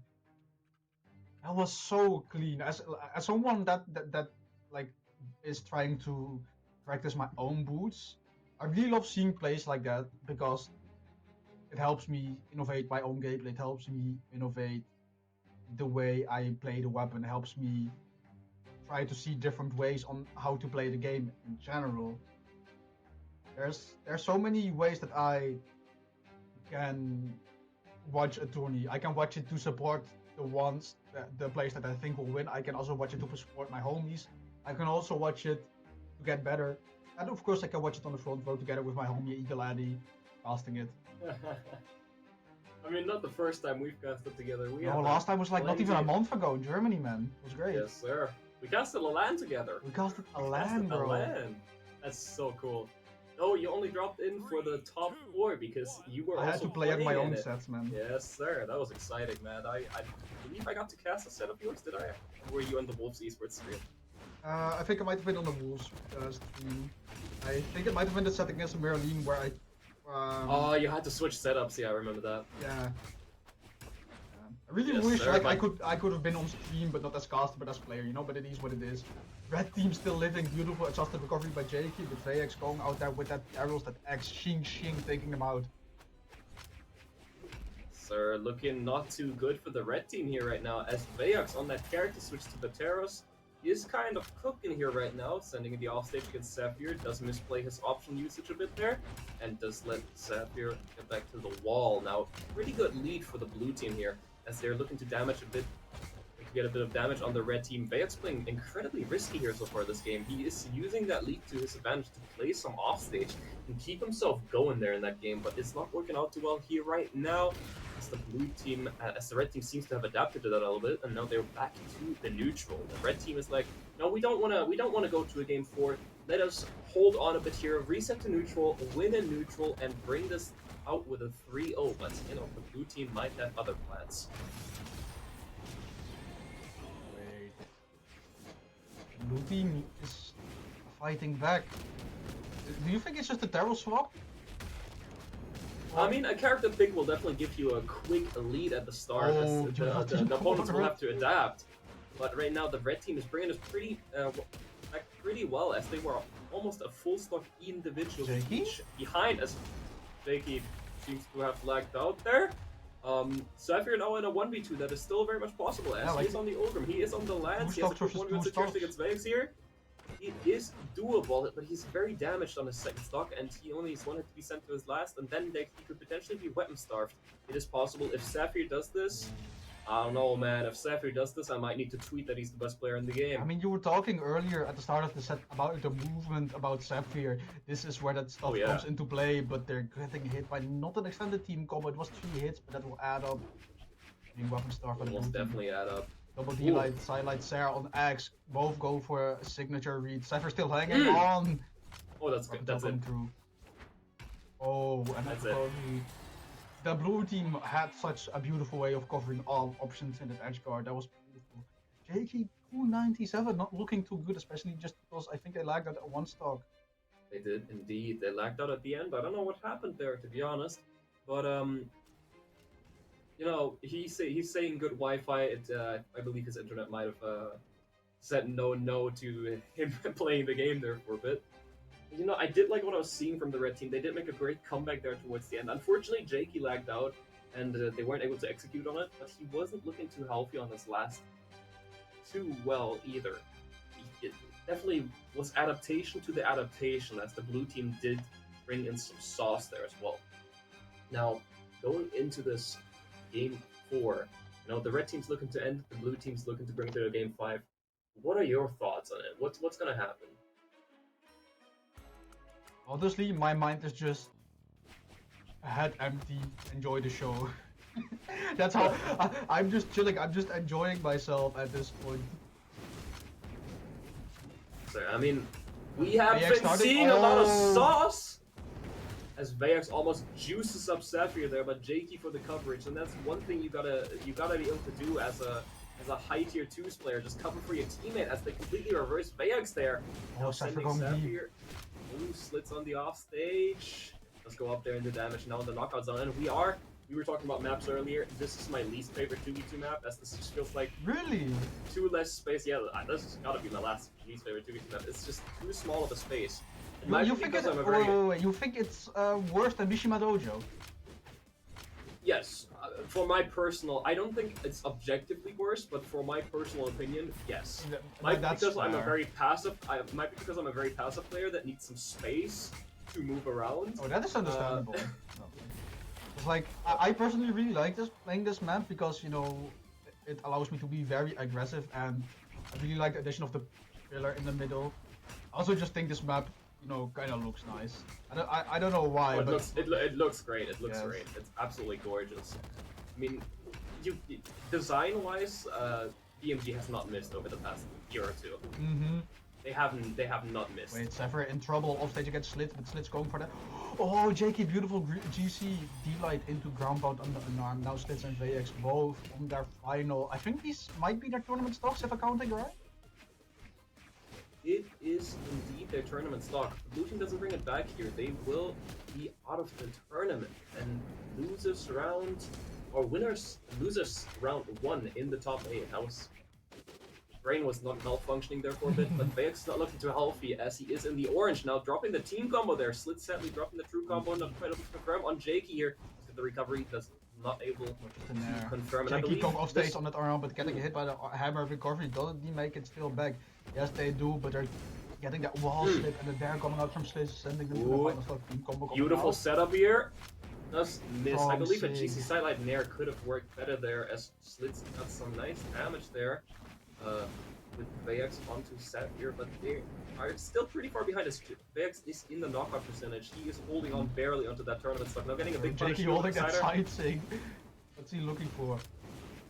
Nair, another X Nair this time. DC coming from Sapphire doesn't quite take him out. Too much in the center of the stage, a little bit more to the side, close to the blast zone would have done it. Now, For the only one Jake, relatively one hit healthy, away. Slits is out there, Vajax having to clutch this up. Ooh, can Six Vajax coming do through, this? Sarah's coming through. It is possible. Vajax only needs one good hit on Jakey and like a Yeah. side stick potentially on Sapphire to do So, it, but he is I'm also feeling one a hit Ogre away. Beasting. No, Beasting? No, easy sir. That's it. Sapphire and Jakey touching that out beautifully, playing patient and trying and not too aggressive, not just trying to sacrifice any damage on them, just waiting for that opening. And once they saw it, they just went for it. I mean, that even after the nurse and that damage, that will still knock out. Beautiful gameplay from Jakey and Sapphire to take off this set. Yes, sir. And I mean, we're heading right into the next set. We're heading right into the next set where there is no breathers in between this. The players and us, we are keeping up the hype. We are keeping up the high energy as we are moving on to Nice and Agno versus Akane Escrape. And I mean, last set we saw absolute juice from Akane Escrape, just getting that excitement going. Well, Nice and Agno, you know, they had to wait for a while now. They had to wait a full 2 sets to recover from that loss they took against Coco Munir in the winner's side. And I think they're ready to bring some heat as well. So Nice, Akno versus Akane Escrape, I think this might be a very, very interesting one, as we are seeing the double 7 back in action. A double 7 with again the desk guy. It feels weird that this isn't something like winners finals in grands even, because these Akane Asgrape are such big names in EU in the last year, especially with Asgrape being on the come up. It feels weird that this is losers and that the loser of the set isn't in a tournament anymore. Almost sad in a way, because I love seeing both of these teams, especially Asgrape and Akno. Bit of a fanboy coming out there. Bit of a fanboy coming up, but Yeah. we all got our biases, our opinions, you know, and you gotta log in sometime. You gotta log in, and I really like what I'm seeing from Akane here so far this tournament. As you know, I didn't mention he is an Onyx man, and I had to get up there for a second to get my energy levels back up to bring in that hype again. But you know, he's an Onyx man. He has that juicy cannon, and I'm really liking what I'm seeing here. He's making big plays from it so far, and I think Escape's got something cooking up for us as well. So you know, these are just two heated, very explosive players clashing up against each other, and I think we might be looking at a very fast game here in game 1. That's my prediction. Sub 3 minutes. Okay. Brawler 2v2 top 8, 80% speedrun. Light from Akno. Akane catching Nice off guard with that spear. Of Nares. Oh, beautiful sig coming out from Escrape, putting Agno to the side of the stage.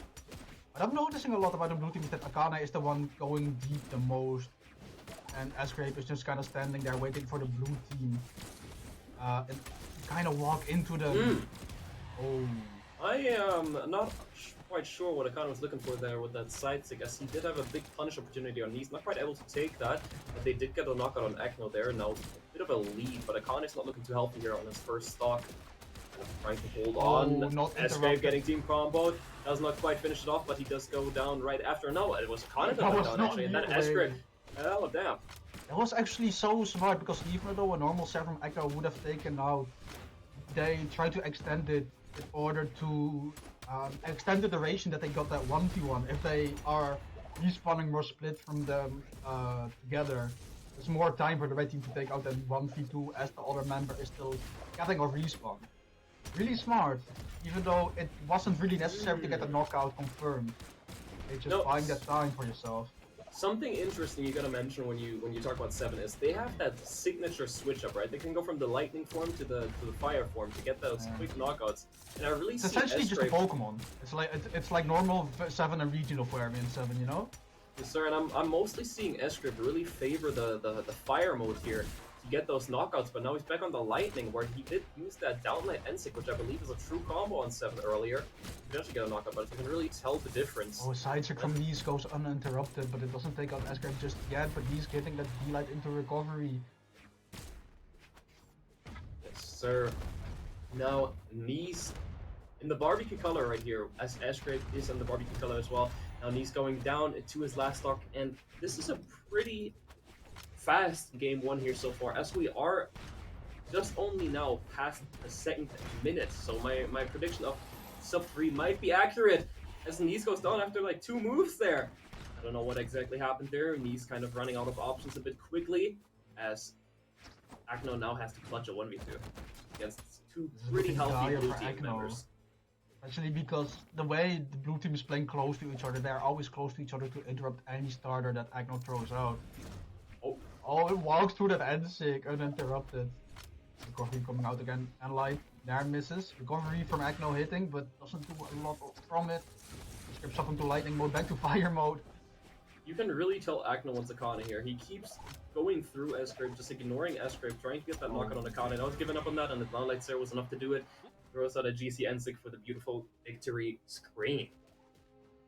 Gotta say, that double 7 is working out a lot better than I thought it would over the past 2 sets. Do you think, how big of a role do you think, the new Legend vibes plays a role in this? Because it is, the first time this Legend is legal in tourneys, and people might have not had the matchup experience, so they don't really know what reads they need to expect. Do you think that plays a role with how far Akane and S-Scrape are in here, that they have like that new Legend knowledge base, if you will? I think it definitely plays a part. It gives a certain edge, but there was quite a lot of time considering the release date that 7 has to adjust to it. But what definitely plays into it here is I cannot think of many people actually playing 7 here actively so far. Like, who realistically plays 7 actively? Like that Woodkid guy from NA, and in Europe we have like Zeltol. I mean, I've explained this with a few friends that struggle against Great, so we had this combo of if someone doesn't play anything that much, they just like it's rarer to see a rank. That means it's more difficult for you to get a practice in. And the same goes for Seven. Yeah. What is going on with Akane then? Akane!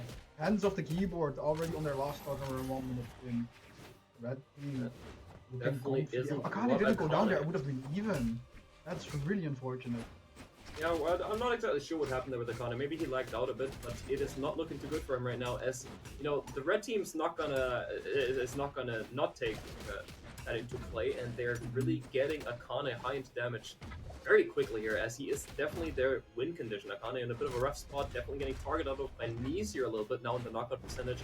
They need something big here, as Akane just keeps getting blasted by Nice. He cannot get him off of him. Blue team's trying to fight back though, but S-Scrape, very limited options, get at the cannon. Also, did you see how damaged S-Scrape is and how far that Nair sent him? Recovery connecting to both of the members. Red team looking really comfortable against this 1v1. I mean, I think we're looking at a 1-1 here score-wise unless S-Scrape pulls out the most incredible 1v2 I've seen in years. Oh, that might be it off the top. Oh, the reversal. It wasn't S-Scrape going off the top. Wait, S-Scrape? Wait. Huh? That's as my good friend Polimonto would call that is the funny angle right there. Hitting the funny angle to take down one more stock from the red team. Ooh. I think after this we can still have to dodge. He's interrupting Agno's D-Sig that might have connected. Is S-Scrape still living? No, he is not. The red team added some juice to that. You know, some orange juice, some apple juice, not whatever getting you want. boosted up themselves though. S-Scrape was onto something with the plays he was making. He got that recovery as a punish to their recovery on Agno's guns. Plus that funny angle, in quotations, from the side of the stage. That's more disgusting than that you can't really get. Sir, I mean, going into this game 3, we see no character switches, and I believe both teams are very confident about being able to take this set home for themselves. As only last game, Akane had a very unfortunate SD, and I believe white or clean stock, which definitely played a major factor in them losing what could have been a very winnable game there in game 2. there we go. One Brawl. Going into game 3, same map, same characters, same players, different score.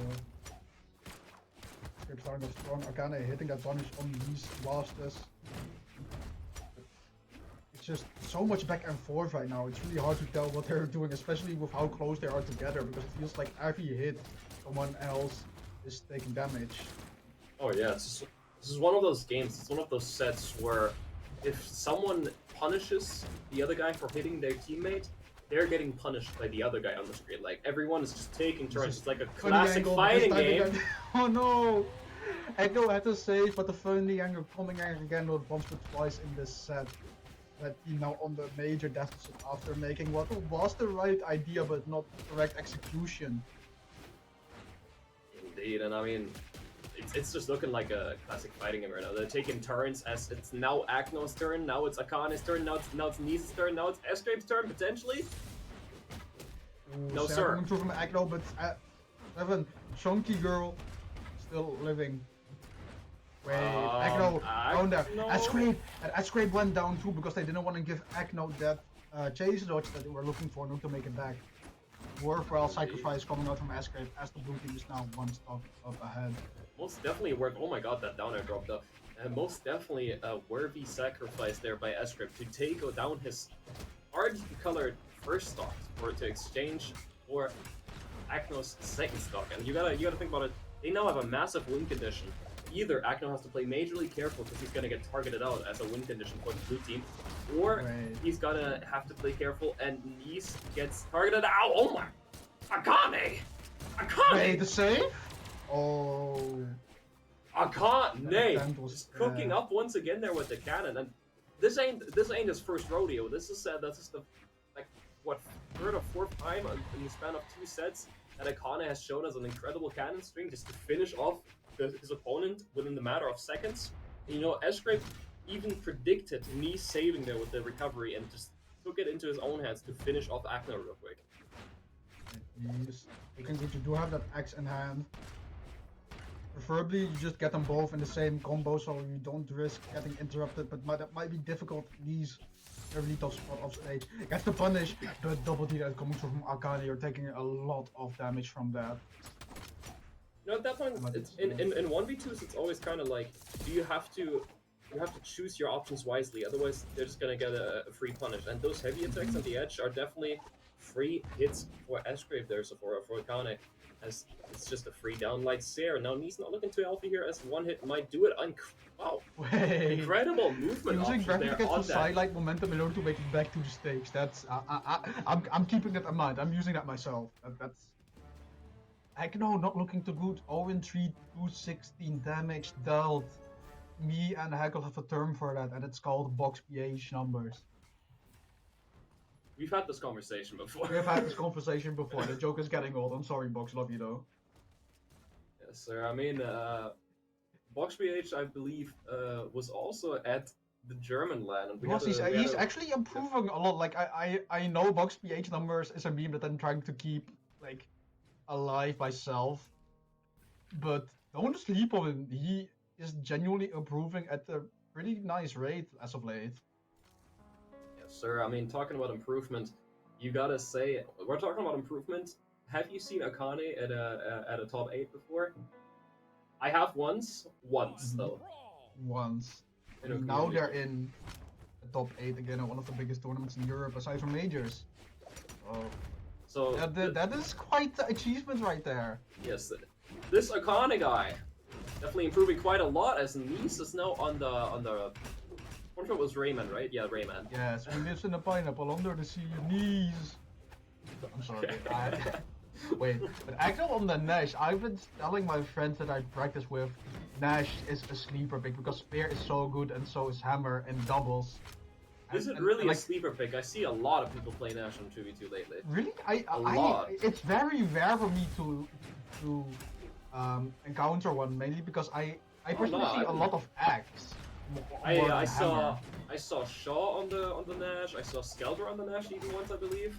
I saw Machete on the Nash in 2v2. Like a bunch of people are just playing Nash in 2v2 lately, and I'm loving it. You know. I think it's a fun legend. Has good stats. You know. Also, you know, chunky, explosive, really cool things actually. Even though they're like really basic, I really like just how they feel, how powerful they are. They have like that oomph feeling, you know? When you hit it and connect it, it feels really strong, it feels really nice. Okay, I go in these team combo incoming. There, there. Doesn't get the follow up. That's still escape from white into orange in a span of 5 seconds right there. Yes, sir. And Knees not looking too healthy here, but Escribe is also getting knocked off stage now in the knockout zone. Knees not quite able to convert anything there as the ground pound by Khan. It does take him down earlier than he would have liked to. It's, oh, wow. That's Agno Wow. out? Wow. That was like 3 hits cannon with that. Fast knockout potential, and now both Nice and Agno are on tournament stock, and I gotta emphasize here once again, we predicted these guys to place first. They are on tournament stock right now, and Escribe and Akane are just looking too juicy on the 7 right now, as Akane moves past them right there and holding onto that second stock. That's gonna cost them later, as now Nice and Agno are both approaching the knockout zone with Escribe. Oh, wait, he's getting covered by Nas.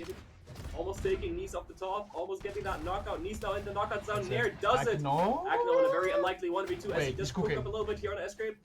Getting that quick string, but that might be it for him. Downlight dare connects. Ground pound doesn't quite connect. Recovery doesn't take him out. Escape not getting punished for that D-Sig. Wait. Ooh! D-Light there drops. Drop mount. Agno is still living. No, he is. Where's my sign? Where is my sign? Okay. He's Agno at first crossed out. There we go. Man, Akane Escape on the double 7. Is this gonna be meta, or is this gonna be a one-time thing? I think people will try it out, and like we will see like an uptick in 7 play rate, but I don't think double 7 is something that will stick around, mainly because I think that the canon player base is too small. So for a lot of players that might be interested in picking up 7, they would have to learn like canon from the start, because canon isn't like Spear, in my opinion, where it's really easy to get just there with just fundamentals or like sword in that same way. Because canon, you kind of need to know like your routes, similar to Scythe, similar to Boots. It is a really weapon-specific know-how type thing that doesn't really cross over with other weapons in this game. Sure. I mean, Anna's just why does SpongeBob look like that? Wait, it's SpongeBob is getting squished. Ayo, SpongeBob boy, you okay? Yeah, cannon is just something, man. Like, I believe it's one of the better weapons in 2v2 as of right now. It's just kind of cooking up something in the 2v2 scene. But I believe, Mauro, this might have been our last set for this tournament. This was our last set. So this is my predictions that I kept track of. Agno Knees, out. Usama by Bevel, out. My hope to get at least 33% of my breads right is that Delta and Jesser placed 3rd. I mean, they're definitely already in the top 4, you know? They are looking really strong. I'm gonna order myself some Domino's because I'm hungry. Because I skipped lunch today, like a dumb as I am. Gonna get my pizza, gonna enjoy the rest of the stream. Not here on the mic with you, unfortunately, anymore. We'll probably be back. You'll probably see us again here. We will be passing it on to Polly and Keg for the remainder of the tournament. Love those guys. Ali, before we head out, yes, sir. You want to say anything? Been a blast casting. Had a lot of fun here today with you again, Mauro. And I believe, we'll be casting together again anytime soon. You know, always a pleasure. Hovering it over to Keg and Polly. That's also gonna be very, very hype. I'll keep watching the stream too. And follow me on Twitter, guys. I'd really That's the plug. Follow me too at @blackoutmauro on Twitter. Sir.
Hello, hello, hello, everybody. Welcome back to Brawl League's Love and War. My Roomba is going up. No Roomba. There's only 2 commentators here. But speaking of which, that is us. My name is Keg, and I'm joined by Polly. We are towards the very end of the 2v2s here for EU, and we have nothing but the best teams left, Polly. And for our first matchup today, I'm just really excited. Yeah, I hope you've been watching the tournament so far. We've gone through the beginning of top 8, and we just have one more match remaining until we have our finalized top 4 on the bracket. And that's so far the players that have entered the top 4 are Jessir Delta, Coco, and Mooner on the winner's side. In the elimination side of things, we have Akane and S-Grape. And for the last qualifying spot, we have some contenders, Bokonko and Rain going up against Sapphire and JK. See, I think out of the entirety of what's left in this tournament, Bokonko is probably the one player I don't have a lot of familiarity with. I know we were looking behind the scenes a little bit at the last second to see, like, okay, what are these players been playing this whole tournament? And so it's a little bit of a guessing game, but we have some insider information. We're in the lobby right now with all the different players, and we can see that Bokonko locking in the Ulgrim also means Sapphire has been locking in the Ulgrim themselves the entirety of this tournament. So we're probably going to see that Ulgrim Tezca combo coming out from Sapphire and Jakey, but then we have Bokonko on the Ulgrim, and of course, as I say that, we just have the lock-in from Rain, which will be the Wu Shang, or sorry, the Aang. So what's the dynamic going to look like there, Polly, having the battle boots versus the long-reaching end of the spear? Bokonko and Rain both. I mean, Rain has, we saw very recently in the trial of Ymer, Rain performed very, very well, getting 5th in the 1v1 section. And Bokonko, I mean, I have heard through the grapevine of the EU hive mind that Bokonko is kind of popping off. Bokonko is kind of grinding in the ranked queues. It's kind of really getting somewhere. Almost 1,000 games so far in only 2v2 this ranked season. And this season? I mean, if you play ranked 2v2 that much, you probably feud Sapphire and Jakey countless times. They got practice on this, but Sapphire and Jakey, I mean, they're my goats. I can't get over playing 1,000 games of 2v2. Like, over the course of your career, sure. Even like 3 months. Well, no, even more than 3 months. Like, let's say you don't know. You don't understand. Really? You don't understand the EU effect. No, you get into that 2v2 lobby, and before you know it, I mean, I'm a caster. I'm not even a pro player. I have like 600 2v2 games this season. I'm not going to lie. This season, I'm trying to think. When I played a lot of 2v2s, I think maybe my maximum was around like 200 a season. But I mean, also the time of the seasons was a little bit different back then too. So even with it being a little bit more condensed now, that's just absolutely wild. I mean, yeah, that's the best like scrim practice you can possibly get against anybody here. So, I mean, that should level the odds a little bit more. I do feel like naturally with having Tezca just the short range in 2v2s with the battle boots, you can create a lot of chaos. But I just feel like when you're going up against Rain's Spear, that's going to be a big disadvantage against you. But also, Jakey, it's Jakey. They're on the Tezca. They're doing great. But we are also on the stage select right now. We only have a few more stages left. Demon Island and Fortress have been played the most so far, but Ollie, game number 1, going the Demon should benefit Jakey's side, who's just a tiny bit more. Yeah, Jakey and Sapphire, of course, boots are absolutely insane in 2v2 because you have already Ulgrim. Ulgrim is established as one of the best 2v2 picks, but you have battle boots to be able to set up those insane team combos. Sapphire and Jakey, I think, are going to be going for that kind of close corner playstyle because in the map ban screen, they forced this onto only 3 small maps, and as we can see, we're going to end up on Demon Island. Yeah, see, my concern, though, going to Demon Island for the battle boots is that you have such a long neutral that it would be hard to get people off the stage for Sapphire to really be activated. But, no, I agree with you, though. But the problem is that Bokonko has been so good about just nailing down neutral. That's so hard for anyone to find their spacing on the blue team side. And with separation out, of course, as I say that, Bokonko's the first one to fall anyways. That's going to make things a lot easier to isolate the 1v1s. Sapphire going to be taking that D-Sig to the face. Jakey is going to be able to sustain their stock, though. We obviously have an Ulgrim on both sides. I feel like Ulgrim in Brawlhalla 2v2 is kind of like, dragons in Game of Thrones. It doesn't really matter how powerful they are when both of the sides have one. So the only really difference here is Rain on the Wushang and Jakey on the Tezca. And I don't know, man. I'm really feeling this. Really feeling this legend comp. So far, we haven't been seeing it pay off that great. I'm just waiting for that moment where they get a really good setup. I mean, I think there's adaptability too, right? Because there is going to be that long range of the stage itself that makes things a little bit more difficult for the spacing for Jakey and Saphir. But again, once you're able to isolate those 1v1s and especially target Bakonko here, who's down to their final stock, Ooh. it will be a little bit easier. But Rain's been able to keep this stock alive for so long. The attempted 2v2 combo coming up from blue team ends with Rain losing their first stock, but damage may have already been done. Look how low Saphir and Jakey are. I mean, Bakonko down in orange, and this is one of the most important things in 2v2. Bakonko needs to play so very carefully now. Saphir is able to find already some extra damage. They are going to be able to find a pretty nice combo, but everything falls apart as soon as you go into a 2v1. It cannot be stressed enough how difficult it is to 1v2 against some of the top players. And keep in mind too, this is going to be the lower side of the bracket, so this is facing elimination for both players. Both have not had a flawless run through this tournament thus far. But as we say that though, game number 1 going down. Okay. Oh, there it is. And that's the going to be the stock. Saphir committing to the off stage, and as you mentioned, we are in the 2v1 now. Rain, you've shown exceptional abilities in the 1v1 game mode, but let's see how you're going to do when you have 2 players to fight at the same time. And I mean, this should be a win for Saphir and Jakey, but I'm not going to count Rain out. I mean, look, it's Aang, yeah, there's right? the combo. Aang, Yeah, Aang they has get been the able to do a combo. lot of different things, but good lord, what a combo at the end. You're absolutely right, Polly. Just banking on the fact that you're waiting for those 2v1s at the very end of each of these games to just nail down those unbelievable combos. And again, it does activate a lot on Demon Island. You're able to have that long range to go for those long extending combos that no matter how good of a player you are, someone like Rain, you just cannot DI out of it. No, I am not the biggest expert on Battle Boots. I'm going to be completely honest. I did not play it that much since it released, but as far as I understand, Battle Boots. I mean, I've fought Battle Boots enough to know how amazing they are at the setups. And when you have an Ulgrim behind your back, you're going to be able to find conversions, follow-ups, and team combos left and right. But Conk and Rain doing a really good job asserting themselves on the map, so that Saphir and Jakey weren't really able to fully utilize that. Now, keep in mind, of course, Bakonk and Rain, they also have these top team combos, but we haven't really seen anything massive happen so far. These guys are kind of even in neutral. Yeah, it feels like Bakonko and Rain right now are a lot less reliant on team-wide combos and much more just the damage output and helping each other out for those finales for each stock. That being said, though, it does start off fairly early on. Big neutral game thus far, and Jakey's struggling to find a lot of impact with these battle boots. Rain's been dodging around, Jakey catching him out perfectly on that spacing, almost sends him down to an early second stock, but thankfully, though, just a bunch of 1v1s, and as long as Jakey can keep Rain at bay, that does allow the double Ulgrim battle to happen. It's going to be the first stock, wants to commit to the second one, doesn't even need to go all the way down. Now, if we look at the last game, Bakonk and Rain played really good. They had a very even game.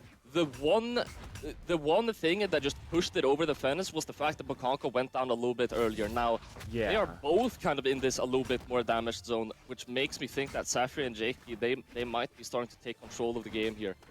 See, I'm really keeping an eye on Bakonko's second stock because that was his shortest stock in game number 1, and it's already looking like this might be the shortest of game number 2. Big team-wide combos again from Saphir and co. They're not afraid to team damage each other. They're sending both of Red Team off the stage, but again, Jakey set up with the gauntlets, unable to find the signature connect. Bakonko is just looking to hammer down anybody off stage, but Saphir looks for the perfect time for that spacing to get back around, baits out the stage once again, and just enables enough time for Jakey to hopefully find something. Oh. But even then, he uses his own teammate as bait to remove Rain to that final stock. This is still such a massive lead. It's going to take a lot of work to be able to balance this out. And Jakey going for that GC signature could have been a little bit dangerous. And this is a combo right here. This is massive for Team Red. They're not able to fully close it out, but they are going to get even those 2 extra hits towards the end. I'm not sure what HP Jakey was on, but that's a player all the way down in red. This is so much more winnable now. Absolutely, but Jakey being able to survive that too was a huge ordeal.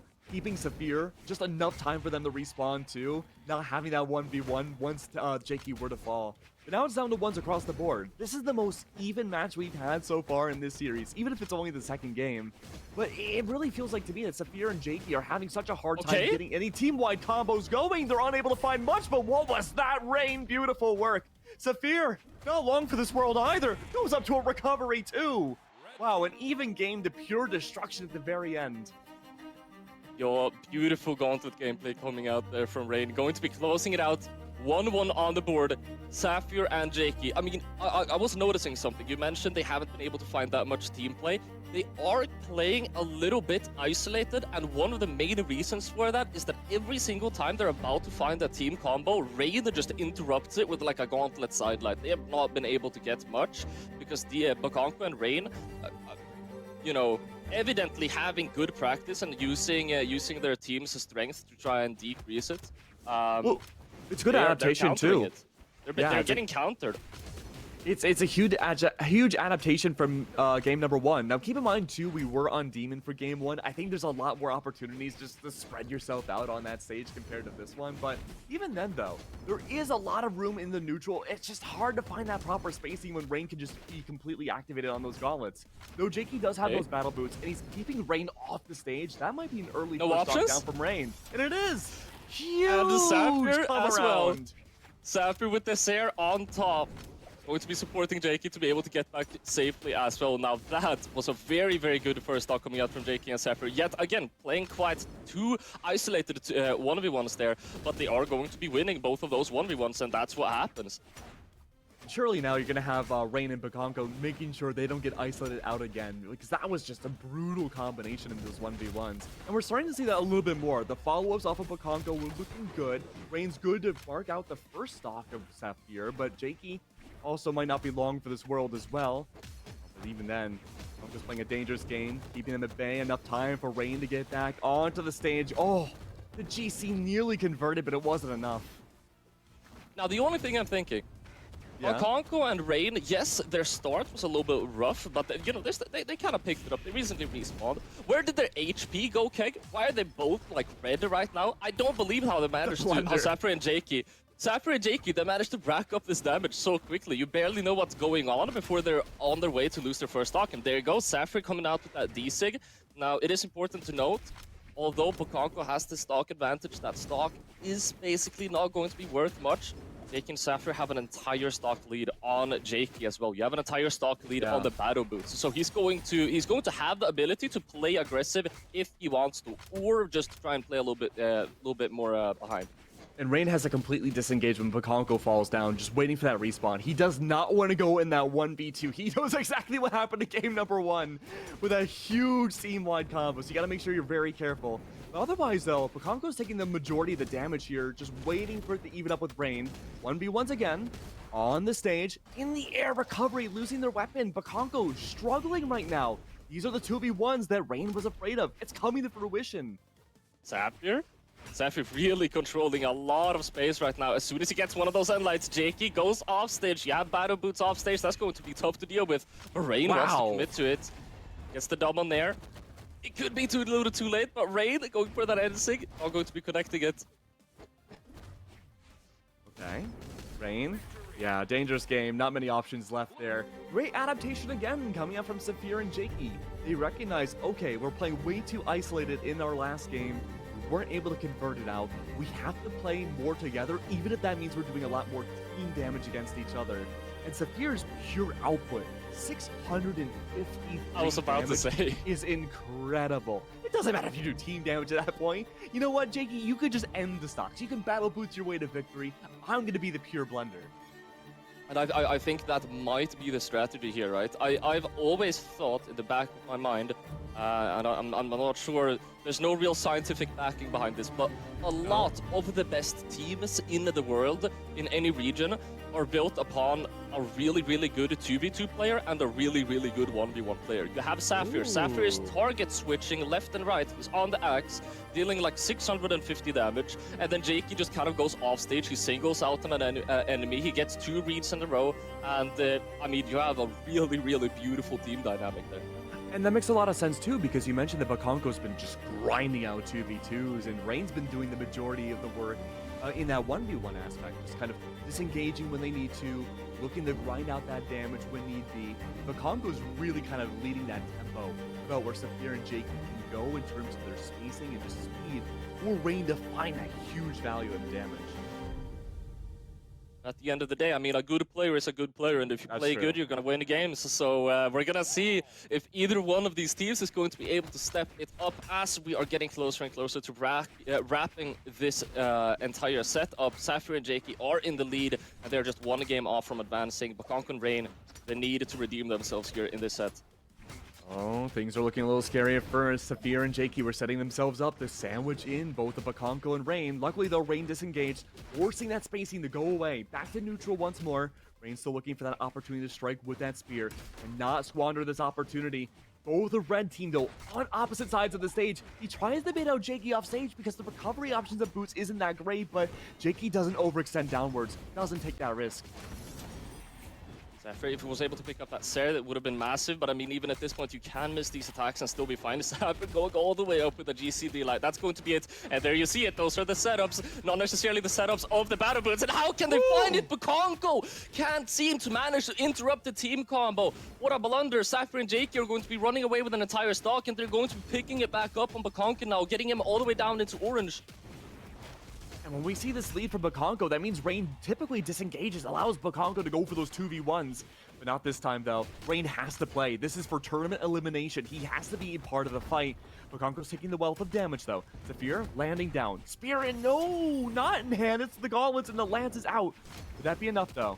Team damage is applied. Jakey's yet to lose a stock. Just as you say that, Rain and Bakonko are going to prove you wrong. It's always like that. Rain, I mean, both Rain and Bakonko, they're going to have to play this game absolutely phenomenally, and at this point, they're going to need to play quite careful. You can't play that careful against a team that is constantly looking for these team combo setups. Rain, very, very close to finding it, gets that Enlight finisher, and Sapphire, I mean, you can tell how good these guys are at that comp. Able to find that GC side signature, not the most complicated of follow-ups, but they're clean with it. That's huge. But again, Triple. we see very little offstage play up until the very end. Saphir and Jakey moving on forwards, 2 stocks each in hand. And this time, both players, Polly, were absolute grinders when it came to the damage output. Sapphire and Jakey, I mean, they're showing us right here, they're showing us why they deserve this spot in the top 4, and they are going to be advancing forward, and they are going to be, they're going to be challenging the top 4, Jakey and Sapphire. We do, in fact, have right around the corner some more 2v2 tournaments, and of course, it's very, very interesting to see how these players have been practicing into the off season. And yeah, I mean, Jakey and Sapphire, they're on a lot of people's lips, and it's really fun to be able to see what they're capable of. I mean, do you think we're going to continue to see more battle boots throughout the 2v2s, or is it just going to be limited to just what we had seen in the last matchup with Saphir? I'm sorry, with Jakey. I'm not so sure, but yeah, I don't know. We do have another game in the lobby. It looks like we are getting ready to continue onwards. Looks like it. Now we do have a bit of a at that sneak second peek as stock. well. Yeah, look at that second stock on Rain, by the way. I think I know what that was, yeah? and also the very last top mountain. of Rain stock. Yeah, those are the the Battle Boots Ulgrim combos. We're just about ready to get into our next matchup, though. We do have DJ Esser and Delta facing off against Coco and Munir. We do have the double Ogrim returning again. So I think your theory of just about having like this individual 1v1 prowesses and then having someone that's just a 2v2 demon must be true. I mean, the Ogrim output was fantastic in the last matchup. It was the most consistent factor that you and I have seen. But starting off on Demon here, and this was a bit of a risk in the beginning for both teams in the last setup, but I think here having now the hammer potential just to help, again, just completely blast out this blast zone will be gigantic for these isolated 1v1s. Now, this is a matchup that I really like. Again, that is not only because I literally like all of the players on the screen. We have Coco, which was playing previously, of course, with Spyrox, now playing with Mooner, and on the opposing team we have Delta and Jesser, both of which being on Axe Legends. Mooner and Jesser are like friends for the longest time ever, and they are against each other in winners final. Oh, Munir though, not long for this world, however, Polly. Look at the damage from everybody else, though. It's deep red. A single signature from anybody should remove this next stock, and as I say that, both the red team fall. Coco And Ko, well, actually, Coco's the only survivor now with a single stock still somewhat fresh. But of course, a simple signature will remove that as well. This has been a much bigger stage though. Recovery comes out. Gonna keep Moonier at the stage, just waiting for that recovery time to not get 2v1'd. Yeah, and instantly you can tell we're watching two completely different teams. It's starting to become really hard to follow what's going on the screen as they're just continuing. Both Moonier, honestly, both of the players in both of the teams are incredibly good at target swapping. You see so much action in all directions. I mean, Delta and Jester here have just been so good about leading the aggression in both these charges. Their win condition right now is to even up those stocks as soon as humanly possible. They don't want to go down to that last stock, but unfortunately, Delta does. They need to play ultra aggressive now. They cannot afford to play safe this early in the series. The win condition right now, Polly, is to remove Coco down to that final stock, or even just isolate Moonier and make it a 2v1. Moonier is going to be able to interrupt that combo. Coco is going to be fine, but only just for now. That's a very, very dangerous position to be in. Hammer below you, Lannis next to you, you're on your last stock. Moonier is going to be able to slip out of that though. Delta's going to be able to find that knockout, and we are approaching the end of this match. Still incredibly even all throughout. Delta almost going down there, going down to the sweat beats. Oh, unlucky really. Moonier falls, Delta the bait. The win condition there was that, again, make sure you had that 2v1. Delta needed Coco? to survive, and Right. Coco needs to output this damage now. What is Coco going on? has so much work to do, especially... Oh no, Delta, if you can just get rid of Delta, bring it to a 1v1, that'll be huge. The damage has been racked up. Gravity cancel doesn't connect. Coco without a weapon off stage. Has very little stage ledge to work with. Sent up into the air. Any attack now will remove him from this final stock. Ending game number 1. He's able to hold on, but for how much longer? Target Delta, bring him down. Oh, the combo instead, unlucky. Clean follow-up, that's going to be the stock. But all in all, even game all throughout. I'm going to be honest, that felt like anyone's game. It felt like the final stock was a coin flip. It felt like every single interaction was a coin flip. And it's going to be super, super fun to see what these players are going to be trying to do to kind of even this out and one-up each other. It looks like we are going to be having our first legend swap already, and it's Moonier going over to the Wushang. Yeah, I just think with the pure speed of what's happening in this matchup here, going away from the hammer might be ideal. Because Moonier needs to have, again, that damage output, making sure that they can stay competitive with Coco. With big win condition this time around has to be isolating Delta again. You really want to make sure with those gauntlets that Delta cannot get anything started with Patrick there. But again, just making sure you can keep it to the edge, make sure those recovery options are not going to be a possibility. Coco's trying to set himself up for a side sig all for that recovery, but unable to do so. That's dangerous. That's what you want to avoid. Moonier getting the sidelight unarmed, saving the day, but he's going to be taking that down a sig nonetheless, and Coco is in a very bad spot right here. Takes the stomps here. Still going to be able to get back up. Delta tries to get the follow-up, or the finish-up rather. And that could be Gesture completely done for. Moonier going for Delta instead, and Coco coming back, taking on Gesture with a double ground pound. That's a really good cleanup. Yeah, and having top earlier was really good from Moonier, but again, you just need to have that speed. You need to have that dexterity to match up with Coco. And so moving away from the hammer, going to Chun-Li with the spear, so good to still remain with those gauntlets and the offstage potential. Delta does fall though. Everyone's at 2 stocks. Moonier, despite what I said, now down to their final 1. Can they recover? No! It looked like for a second they could. But they've been the weak link in this matchup, Polly. Moonier needs to stay alive for this final stock, especially with Delta and Co still on their second stocks. They have to find a way to cheese out and even it up. And they do! What? Oh, did goes Delta down to lose 1. their stock? Delta was like yellow, and then they get the team combo. What is going on? They just robbed like 2 stocks. Okay, Gesture is going to be able to get back up, but still, nonetheless, they've evened this out super, super massively through like 2 interactions that were well played. Coco and Moonier are so back. All right, and what you have to do right now, Delta's so low on that final stock, but Coco the same. This enables now the 2v1. Moonier unable to recover. We're in the same spot as game number 1.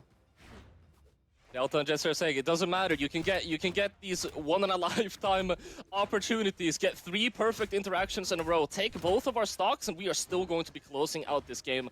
Coco now on their final stock. They've got to try and find this knockout. They will find one. Delta. Yeah, super short window of opportunity. He needs to find that knockout on Delta, but before you know it, Gesture is going to be spawning back in. This is going to be so very difficult. Follow-ups misses. He gets another opportunity, but the recovery is going to seal the deal. Yeah, I just love the tempo coming out from Delta in that final interaction. Because again, you don't want to engage in those 1v1s when you're like deep orange on your last stock. You don't want to give your team a 1v1 if you don't have to.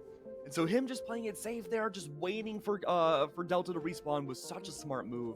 And it goes to show, now 2 games in a row, Polly, you do not want to go a 2v1 against Jester and Delta, because you will not win. They give you no opportunities for spacing whatsoever. Absolutely, they control that space so incredibly well. And I mean, Delta, as we've seen in 1v1 time and time again, especially on the hammer, amazing movement. You have Jester to kind of back you up, right? Jester almost always going for a follow-up in those scenarios as well. And I mean, it's just such a lethal combo, man. Now, Polly, I got a question for you, man. So, What's up? when you are in 2v2s, right? I guess it's the same thing for 1v1s. When you swap a legend every single game, do you think that's a sign of desperation or a sign of just trying to figure out what counterplay works? Honestly, okay, I'm looking at this gameplay, and I'm kind of feeling it. I do know Mooner is able to play a lot of legends, right? And I would be the last person to critique Mooner's picks because I've seen what Mooner's off picks and the main picks are able to do. And again, you're fighting. We are at that level where a lot of these players, I mean, both Delta and Jester, they probably know what Coco and Mooner. They know how they play. So going to something a little bit offbeat could be very beneficial. So far, it doesn't even seem that offbeat. Mooner is on beat with this Onyx.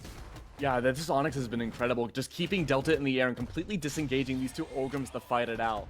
As I say that, though, both of Jester and Delta have lost their first stocks. Moonir soon to follow. Big thing to consider, too.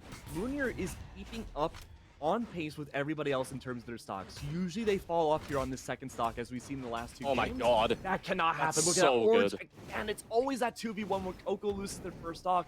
They begin to rack up that damage against them. Moonir needs to keep this stock alive in order to stay in the tournament. Never mind. Okay, Coco. All right.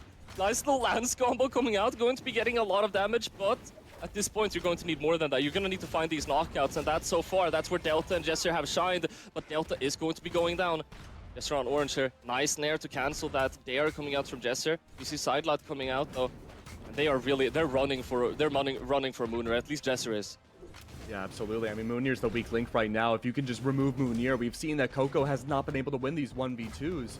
If you can have that happen, no matter how many stocks Coco has, it should be a guaranteed victory. Delta stays alive. No! Delta couldn't get back on. Now suddenly, the tides have turned. 1 stock left for Jester. Can they survive the 1v2? Jester wanted to go down and help, and it's going to result in them getting ground pounded as well. Now, in this 1v2, if they can just find a stock off on Mooner, this is all of a sudden so incredibly possible. But it's going to be hard. They've got that lineup. They have that line, and Mooner fighting from behind, just going for those punishes, where Coco is trying to poke into Jester's neutral bubble here. Oh no. Look at this, that Moonir and Coco are so afraid to apply team damage against each other that they don't want to take those 2v1s. They're playing individual 1v1s instead. If Moonir falls, that's going to be gigantic for Jester. This is still good. Coco and Mooner both. Coco going for those approaches, Mooner going for those punishes. You see it right there. Coco misses 1 attack, it's completely fine. You have Mooner to cover your back. Ground pound on the way out as well. And that is an excellently played 1v2 with them not losing any stocks. And they're going to be taking 1 game, putting themselves on the board. And they have a fighting chance here. I got so scared there for a second just because of how disengaged everybody was, but you're completely right. You had full stage control with those individual 1v1s, and yet we have another legend swap. Moonir now going to be on Amethyst. This is going to be a lot of damage, again, output. The cannon worked unbelievably well. I think Moonir's gauntlets worked great in the beginning first games of this series, but again, you're just looking for raw damage output at this point.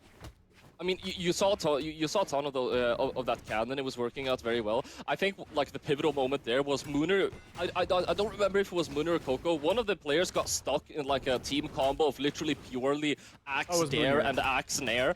And you know, at that point, Mooner's like, I need an axe. All right, you want to run this? Let's do 4 axes on the screen. Let's see what we're able to do. And so far, looking at quite an even game. And plus, Moonir's cannon last game was incredible. It kept Delta completely at bay. And so Delta now needs to figure out, okay, if that cannon comes back out again, what am I gonna do to beat it and make That's sure I can Axe, keep okay. Jester safe? It doesn't matter, cannon, axe, whatever. Delta, not long again for this world, has been unable to keep this first stock alive very long. Coco finds that there as well. They say, hey, you guys want to play double axe? We can do that too. They're finding a lot of really, really good interactions right now. And Mooner showing why he's on that cannon, going immediately for an offstage play against Mooner. Delta. It's going to be touching, and this is really bad for both of the players. Now they're both getting edge guarded, but they're both going to be able to get back up. That was It so could be scary. a double knockout. Munir got back by pixels against Delta offstage. Can they do it again? No, the weapon throw doesn't connect. Munir's able to get back on. This is gigantic. You can cheese out Delta, keep him off stage. That would have been big. Fortunately, not the case. Remember, Zol has a lot Oh my god! of attack The prowess. side right there! The side right there saved Mooner. Look at Mooner's No HP. way. He's playing against Teros and Olgrim, and Oh. he stayed alive with that HP. Side That's light there incredible. on Lannis.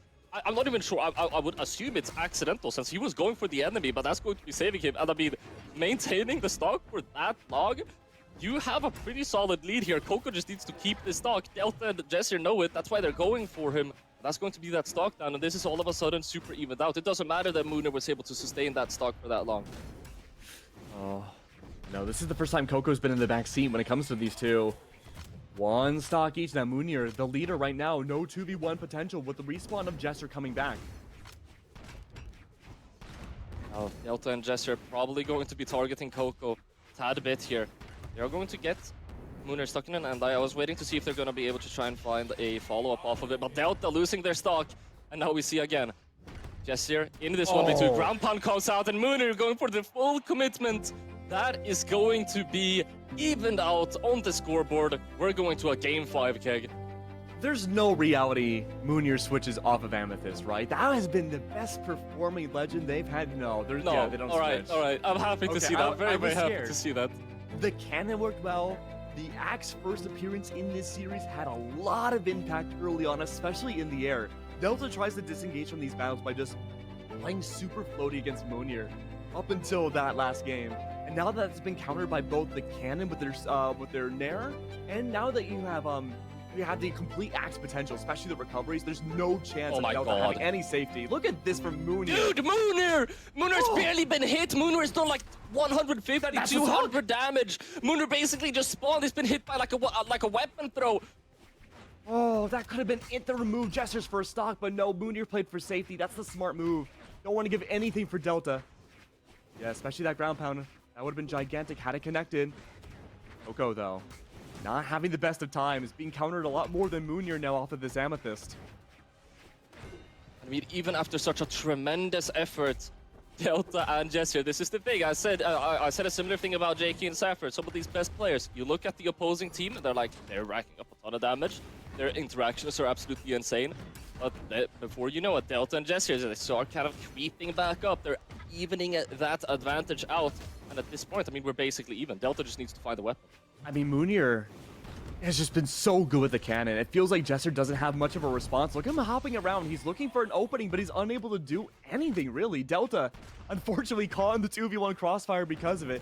He's just waiting his time, letting the damage even out. Delta's really the big prime target here. You can remove Delta. He's been the more unknown factor.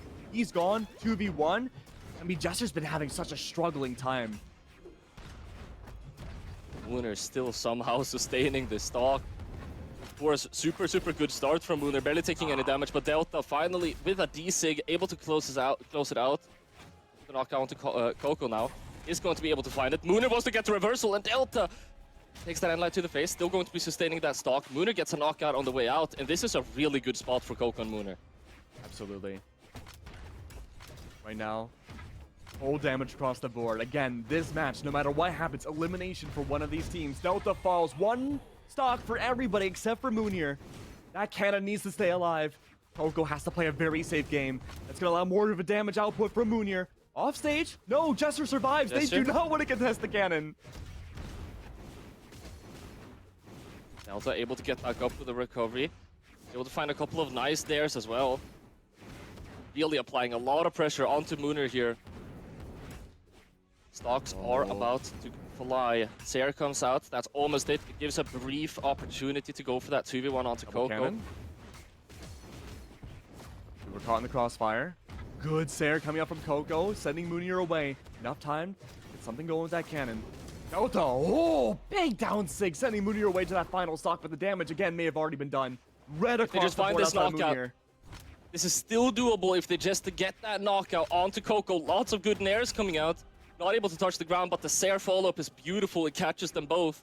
They don't want to commit to this offstage. They already know they're basically 1 or 2 combo away from getting stocks off across the board. But Mooner going to be taking that Sair to the face offstage as Jesser gets that Coco's ground gone. pound. Coco is going down, and this is so close now. This is so doable. Gets the Anlight. Recovery doesn't connect. No! Ground pound will, and Jesser and Delta are able to steal the game in the last couple of stocks. Delta doing 705 damage. 5 knockouts. They stepped up when it was needed the absolute most. Jesus. At the very last second, it was a turnaround. That should have been Moonir's game through and through, and suddenly, I don't know where it felt like. Coco just it fell away, and it just allowed more opportunities for Moonir to be disengaged, and again, the 2v1s, unbelievable. Oh man, Polly. It really felt like we should have seen the Zone move forwards into the lower semis, but unfortunately that won't be the case. We are going to be able to follow this team later, since of course this was in the winners side of things. Coco and Mooner are going to be landing in the eliminations final, and they are going to be facing the winner of Akane and Escrape Sapphire JK, which are also players that we have been able to follow throughout the day. We have way more good games. We have a lot more actions. How are you feeling, Keg? I'm feeling pretty good. I mean, we're at the lower semis. We only have a few more matches left before we get into the grand finals. It's only a matter of time now that we get to see, okay, what is the most dominant factor? Will it be the double sevens or will it be Olgrim and company? But before we do get to that, we do have to take a small break. We're going to get everything set up, and we will be back in just a few moments. So don't go anywhere. We'll be right back.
Welcome back. We are here for more action. You're watching Love and War on Brawl League. My name is Polymonto, and I'm joined here by Keg. How are you doing? I'm doing good, Polly. I'm super excited to see how this tournament ends up. We have still, of course, many very good sets coming up. Beginning with Akane Escrip going up against Safri and Jakey. Now, we already did get to watch Safri and Jakey. We already got to watch both of these streams. It's just we weren't casting Akane and Akane and Escrip earlier. But they're on the double 7. And as 7 being one of the newer characters in the game, I'm very interested to see what they're going to be able to pull off. I'm going to be completely honest, I did miss that game that they played, or the games that they played, so I haven't been able to follow along very closely. Either way, I'm very excited. Yeah, I mean, I think the double 7 combination for 2v2s is really interesting. Of course, 7's big, I don't want to say gimmick, but the whole thing that makes 7 unique is the difference between the electricity and the fire, right? And so early on in these early stocks, we'll see either one of these two players dedicate themselves solely to electric, or just have both players solely be electric, and then towards the end of each stock, go double fire. So it'll be interesting to see what the momentum's going to look like for both Akane and Escrip going into this, but I mean, just the pure coverage potential of the double spear is incredible. Of course, Saphir and Jakey, not going to change much as we go into game number 1. Still the Tezca and Ulgrim. Of course, we've seen the Ulgrim in all of our sets so far just be an absolute dominant factor, but we also saw how great Cannon could be against an Ulgrim too in the last set, so double Cannon now might be a big struggle for someone like Saphir. Now, I do believe, of course, Escrip being a very established player in both 1v1 and 2v2, being a PR, I believe, 9 in 2v2. Akane, a little bit more on the come up, right? PR like 93 in 2v2. I do believe Escrip did earlier say that they don't have intentions of playing it together in the upcoming other 2v2 tournaments. So, Jakey and Saphir. It's going to be interesting. As a team that has potentially even more practice together as well, Escrip able to find that side lats there. So far, it looks like it doesn't matter much. Escrip and Akane able to find a lot of early potential here. You know, it's interesting that you mentioned that they're not going to follow up in other tournaments, right? Because that's going to promote Akane and Escrip to play much more separated out and much more 1v1-esque. And so when you have more established teams like Saphir and Jakey, they can play much more closer together and have those nuances where they know what each other's spacing looks like with their general weapons. But with the double 7, you're kind of just hoping to bounce off each other much more long range than close range. So big dynamic difference. And so Jakey, much more close up to with the battle boots and gauntlets, might be a more interesting factor to look into here. But unfortunately, Jakey overextends, falls down to their final stock, leaves both double 7s there for the double ground pound against Saphir. But no, oh my god, Jakey actually body blocks, save the president against Saphir to make sure he doesn't fall to his final stock either. It is going to be a little bit of a save, but Jakey is going to pay the price, going down at this point all the way down into orange. They want to commit to this offstage against Akane, but at this point, I mean, Escrip and Akane, they're playing kind of high commitment, not incredibly high commitment or anything like that, but Jakey, you're one a cutscene away from getting knocked out, or one like really well played cannon offstage.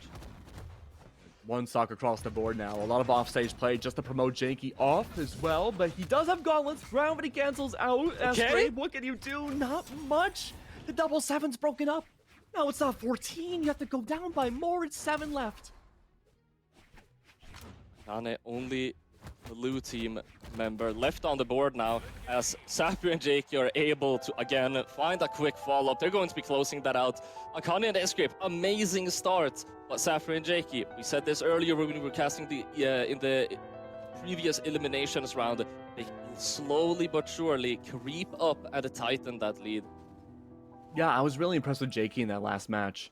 Just being able to bait off stage, allow those individual, again, 1v1s versus both 7s to happen by. Overextensions were out. Now, Jakey did fall in their second stock, and you can see that on the graph there that, you know, they went a little too far out. But otherwise, though, just taking one of those 7s, Look at that playing last them stock, almost entirely off stage. Yeah, that was a long one.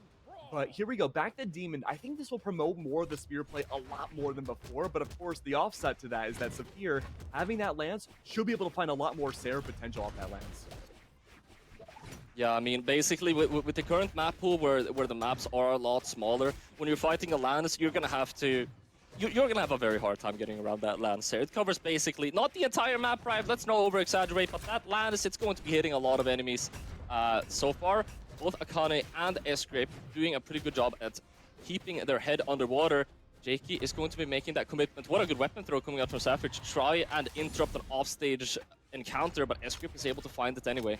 That's so wild that Jakey was going for all these theatrics off stage, and all it took was Escrip going for a simple dare to just nullify all of that.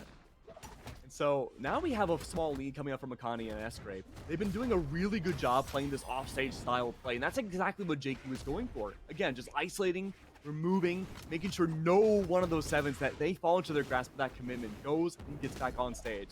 Not quite the case anymore. Escrip very close to losing this stock, just barely evades the ground pound from Jakey. Saphir on the other side of the stage, though, great Sair. Send Akane away, but keep in mind, too, horizontal recovery off of Akane's cannon will be really good, but this is just utter chaos. Dude, for like the past 30 seconds, Saphir has been hitting like five Sairs, 4 Nairs, a couple of End Lights, a couple of D Lights, and has only really been hit one time in response. Escrip and Akane are having a really hard time dealing with Saphir, and it's that kind of build-up in pressure that you're applying that is making Akane and Escrip having a hard time targeting Jakey either, for that matter. I really like Akane's movement right now, just trying to stay alive, allow Escrip to have that respawn value. Jakey playing a little far out, does get the recovery against Akane, but took a very long time to do it. Saphir and Jakey, they do have a sock lead right now. Akane is down by 1. That's why they're mostly trying to stay away, just get the outskirts of Escrip's battling. But Escrip, though, having a difficult time facing this 1v2, throws away the cannon now with the spear. Gonna play together with their teammate now. Saphir opening up some area for Jakey and Saphir to play on. Still landing all of these axe moves. Recovery comes out as well. He connects it, tries to go for the second one. Sair on the landing will take it. That's completely knocked out. Escrip wanted to go for the save and accidentally manages to get a knockout on the enemy instead. That could be Saphir going out. Okay, it's not going to be. It was close though. So Escrip, they're in a bad situation again. You know, if you're with a teammate you're not consistent with, you're not gonna have those 2v1s when you're in that situation. But he himself in a 1v1, I'm sorry, 2v1, maybe soon to be a 1v1 if Jakey falls. This is gonna be so tough. The synergy will be absolutely there for these giant combos. Yeah, even if it misses, it's essentially over. Oh, there is a chance of redemption. There's always a chance for redemption. Sure, but when Escrip was so far off stage, I thought for sure we could call it, but Saphir was the one that fell instead. Oh, yeah, unlucky. okay. Yeah, there it is. Yeah, I believe Escrip was expecting the dash off the sig. And I mean, come on. I said Saphir was popping off out of the lands. I know I know the viewers can't see the stats yet. Saphir did 802 damage, and this might honestly be in top 8, top 4 even for that matter. This is probably the first time in a very long time I see someone do 800 damage. Yeah, I mean, the output was just purely wild. And again, going the Demon Island... Maybe a full year. I'm not sure if I saw 800. I'm not sure if I saw 800 damage in the past 5 2v2 tournaments that I casted. Ooh, here's a good question though. So like, what's the highest damage output in 2v2s that's ever been done in Brawlhalla? Not just that you've seen, but like across the entirety of the entire time the competitive existed. I don't know, but it's probably, I want to say it's probably Blaze, or it's probably players that are more OG that I wouldn't know about. Because I'm thinking, like, obviously, there has to be, like, a theoretical maximum, right? Because there's only so much damage one legend can have per stock. So, I don't know. That's an interesting question. I'm sure someone in Twitch chat knows. But right away, just pure chaos. An absolute brawl fest across the board. Akane now swapping away. That's a stock. I know. That's the a double stock. gauntlets. So yeah, early. That was huge. Double gauntlets now, no longer the double 7. Keep in mind, this is going to be much more scrappier than we had seen in the first 2 games. But Saphir's having the time of his life. He's just going for nair after nair after nair to keep blue team at bay. I mean, that's how you get to 800 damage right there. You just keep going for those safe options. I mean, that's the thing. You're freeing up area on the map, allowing your teammate to play a lot more freely, and at the same time, you know, facilitating team play, getting damage, all of those good things that you want. But on an Escrip, these double gauntlets, I mean, they're kind of working. We're 1 minute into the game. Jakey is on their last stock, and Saphir is not looking too hot either. Akane is going to be going down there, but they still have, I mean, they have a pretty strong lead. They could solidify this. I mean, a big swap needed to happen for Escrip and Akane. They are down on their elimination game if they can't convert this one out, and they're doing such a good job off the 7 swap. Still, Akane's going to remain with that spear from before, but the double gauntlets is such a great change of pace. That's going to throw the tempo that both Saphir and Jakey have developed in those last 2 games off completely. Jakey now has to play so carefully. But if you play carefully, I mean, that's the thing. You play carefully, they're just going to be able to target your teammate. That's going to be Sapphire getting stuck in the 2v2 combo, and Jakey, as soon as Sapphire goes down, going to get stuck in a bit of a pseudo 1v2 as well. They're in a tough spot right now, Keg.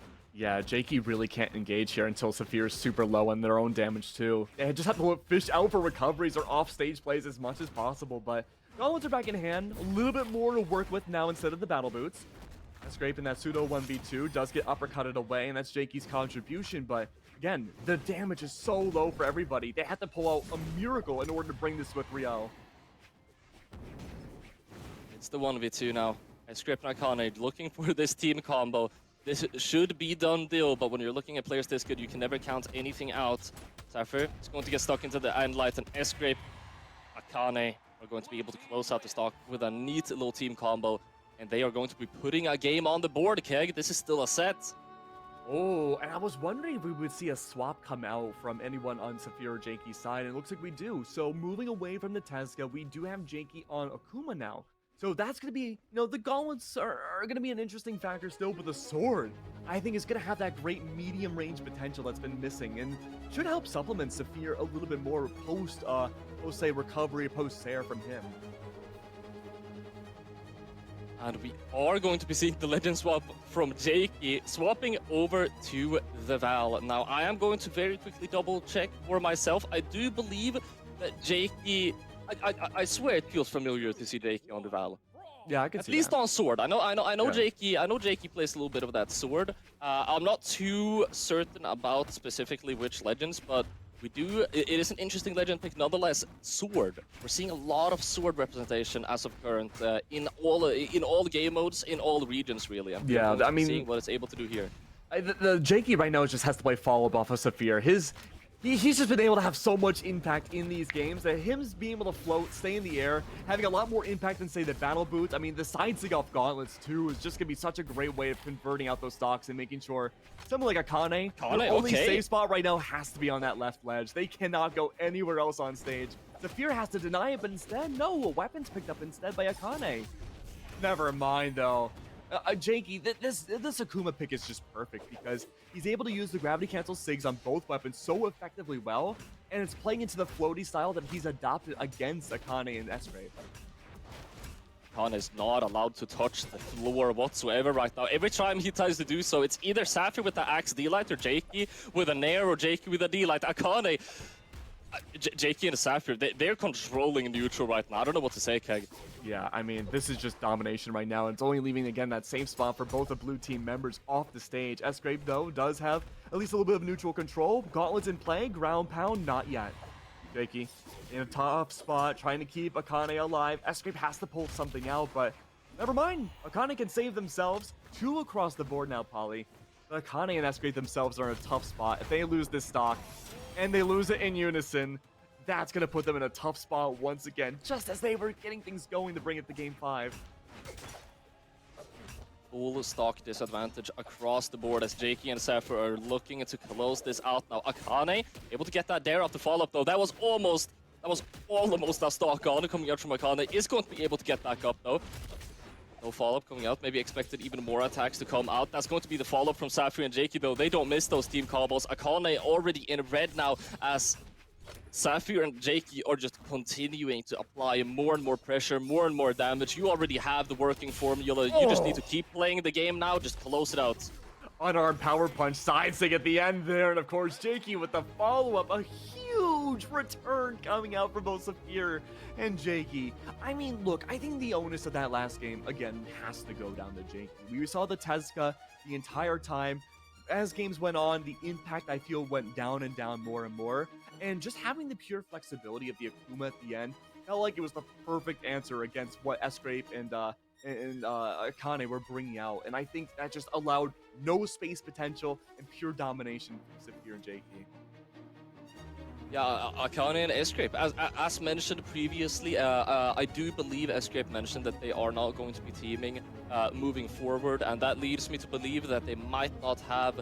I mean, they have played ranked. They have like 100 wins together as a team in ranked. But when you're going up against a team that is just so solid in terms of their team dynamics. They have so much practice. You're not going to be able to rely on your individual 1v1 skill, at least in 9 cases out of 10. You're not going to be able to rely on your 1v1 skill set. They are just going to take over. They're just going to take over the space. And Jakey and Sapphire with a beautiful showing. They're going to be advancing through the round. We are going to be able to continue following them in the tournament. I was gonna say we don't have much longer until we get to see them again. All the players are in lobby already. They're locked in. We do have Coco and Munir against Sapphire, Sapphire and Jakey. So again, we have the Ulgrim prowess, the double Ulgrim, one for each side. And then the core difference that I find most interesting is that we did have the Tezca lock back in from Jakey. I was fully expecting to see the Akuma coming back again. That's not going to be the case. At least not right away. Now, I don't think, I don't think we're going to get any massive legend swaps across the board here. Again, Coco and Mooner, very, very, how do you call it? They have a 2v2 routine. Both of these guys, they're good enough at 2v2 where they have a routine. It doesn't really matter that much what you're playing in the first game, as long as you're playing something that you know is going to work. Mooner, I'm seeing level 21 on the core, obviously something that you're maybe, trying to pick up as of right now, believing in the core and wants to make it work. Going to be going in Sapphire and Jakey on their tried and tested Ulgrim and Tezca. We're loading into the game, Keg. Yeah, this is gonna be so good for Coco and Co. I mean, we saw Munir on top earlier. It was good on a stage like Demon. Just a lot of just gravity cancel sig potential off of Munir's entire kit. But going back to what you said before, having both Jakey and Munir have a lot of legend swaps in the last 2 sets that we've seen from them is going to make the next few games really interesting. I mean, we saw a lot of impact with the Onyx, the Amethyst, of course, from Munir's side. The Akuma swap from Jakey was beautiful. We reset the default for both of these teams, and now I'm really curious on both of those players, but as I say that, though, gravity cancel side sig off of top was huge to remove Jakey on that first stock, and it's kind of where we started. The battle boots aren't really finding as much impact in these twos that we would have hoped, except for maybe the side airs, but even then, great follow-up off of Saphir. That's why you bring out the battle boots. I'm curious to see if it's going to stay in this set. So far, we have quite the even game across the board. Sapphire is the only player right now with a stock advantage. And one of the things, as we're getting into higher, more and more high-level gameplay, one of the things you have to kind of look out for is Sapphire is close to getting knocked out right now. That means they're going to lose their lead, yes. But what does it also mean? It means that they're going to have a window of opportunity to 2v1 a Jakey, and you really need to start worrying about those kinds of things. Yeah, Jakey's been really susceptible to 2v1s in the last set we just watched. Battle boots out now. Jakey's playing for safety just in case that 2v1 does happen. But Coco doing a really good job applying that pressure against Saphir as well. Can't be understated. Recovery was out, backing themselves away. Saphir's all alone on the battlefield, just trying to set up for the 2v1 against Jakey prematurely, but unfortunately a missed side sig there. Not going to end well for Coco. He does get the lance back again, as Good Sider does find a great follow-up opportunity to remove that first stock, and Ollie, as you said, finally 2v1 tried to come through, but Jakey survived long enough to make sure that wouldn't be a case. You wanna try and find a quick 2v1? Sapphire just sweeps in there, quick down signature. That's going to be the stock. And now we have both Sapphire and Jakey quite damaged on this last stock. Very even game all throughout. Finds that recovery, not able to find that conversion though. And Sapphire able to find up a couple of hits, not only applying a little bit of damage, but saving himself from getting stuck into that 2v2 combo. Still, weapon throw is going to be able to interrupt that combo. Jakey's going down to yellow either way. I like this targeting coming up from Coco and Co. Munir, at different times, they're both looking to just remove Jakey's final stock. They don't mind going for a 2v1 against Saphir, and there it is, a great down sync from Coco. Makes that 2v1 a possibility. We haven't seen Saphir in this position too many times. It's usually been Jakey. The lance in hand, having a lot of coverage, especially aerial, might be a big benefit for Saphir, especially with Munir being so low on that final stock. Mooner playing super far behind, not going to be able to find punishes off of the hits that Sapphire is missing. Just allowing Sapphire to kind of build up damage right now. Tries to go in for the Sair, maybe trying to bait out actually an option for Sapphire to try and go in. And yeah, that is going to be working. Mooner able to pick up an insane hammer combo, taking that stock out. That 1v2 was a little bit interesting, Keg. It definitely was interesting. I think Moonier played that perfectly. The gravity cancel side air at the very end was the icing on the cake, but going down to the pastry itself, just being able to mitigate themselves away, allow Coco and Saphir to duke it out, and just look, not even for like damage, right? It's just for the pure spacing that you need to achieve that final swing to bring ourselves to game number 2. We're back to Demon again though, Polly. No legend swaps at all across the board. Coco has been laying down the law against Saphir the entire time and has been finding good follow-up damage against Jakey, but for the most part, he's been that anchor of this match. The game has only just started, and Mooner has probably only found one gauntlet attack all throughout his first stock, and that's because Jakey just absolutely went to town with unarmed on him, getting like 3 unarmed theirs in a row, and that's going to be the stock on as well. This is a really, really good start coming out from them. Jakey only orange as well, able to find that team combo, Coco almost going down. This is a really good start. Yeah, this is a big upgrade from Coco. They played really well in game number 1, but game number 2, they're playing a lot more, again, just anchoring than before, much more towards neutral, and purposely just going for evasion against attacks. They're not even going for follow-up counters specifically. It's just making sure, hey, you know, we're going to put you in that 1v2. Saphir is back in that once again. Jakey fell. They've lost their first stock, sure. Oh no, Moonier. That's not a position you want to be in whatsoever, Coco. They've done so well, but the battle boots off stage. Coco has to play for evasion. They do have the horizontal recovery. The lance, is it enough? The answer is barely. Yes, still the crowd bound again. Jakey, the setup was there. It's all down to Moonier to bring Saphir down to that final stock, and they can. But Jakey, now the only one with a fresh and clean second stock to work with, they have to be the frontwards amount of damage. Saphir has to be the one playing in the back. Stocks are getting robbed left and right with this high risk, high reward offstage interactions, and Saphir and Jakey are going to be ending out on the top. Mooner all the way down in orange here, trying to apply some pressure onto Saphir, able to rack up just a little bit of damage, but you're gonna need to start finding these knockouts. Mooner basically one good hit at this point away from a knockout, especially with follow-ups, the follow-up potential on an Olgrim. They need this knockout. Saphir knows it, tries to play safe, but Mooner with the ground pound, able to find it. That could have been the team combo into victory. Not able to find it though. Not able to get a really good follow-up off of the second one either, but this damage is building up regardless. What a beautiful GC side signature to close the game out, Keg. I mean, that was just beautifully played from Coco and Moonier across the board. Coco again just took over. Yeah, they completely took over. Just full control of neutral from Coco's end especially, but offstage play and just those final follow-ups from Moonier were just so impressive.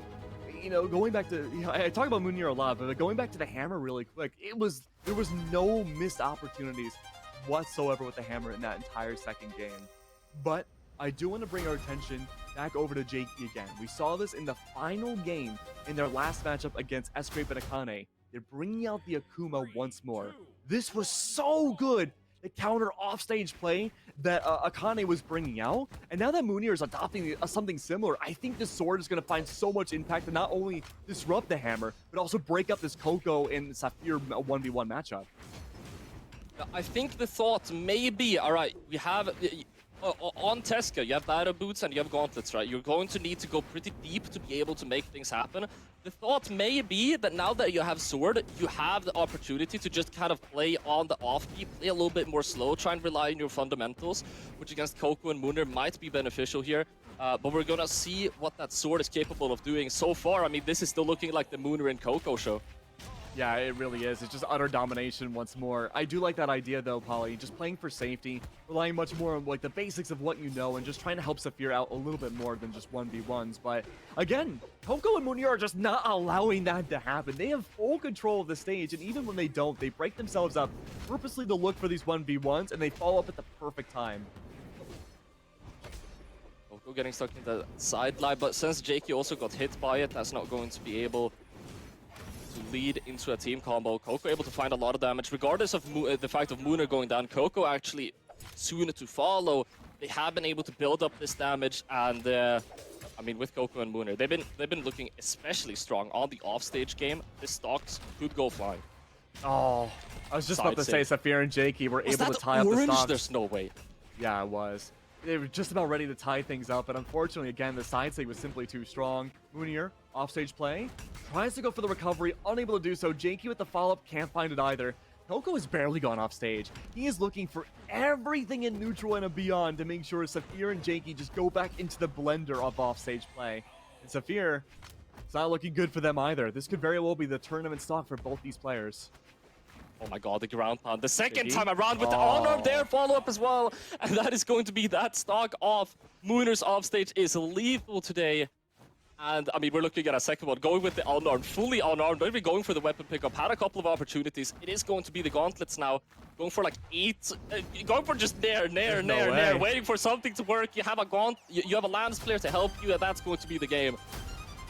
I mean, now we know who's going to be in grand finals, right? I mean, that was incredible coming up from Coco and Moonier, but Jester and Delta now up against them as well for the grand final slot.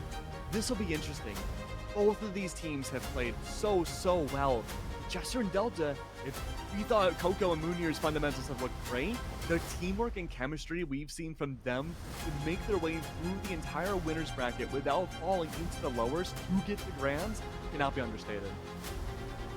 Now we have been, of course, as we mentioned towards the beginning of this block that we had, a lot of the best teams, what are they built upon? They're built upon a really strong 2v2 player and a really strong 1v1 player.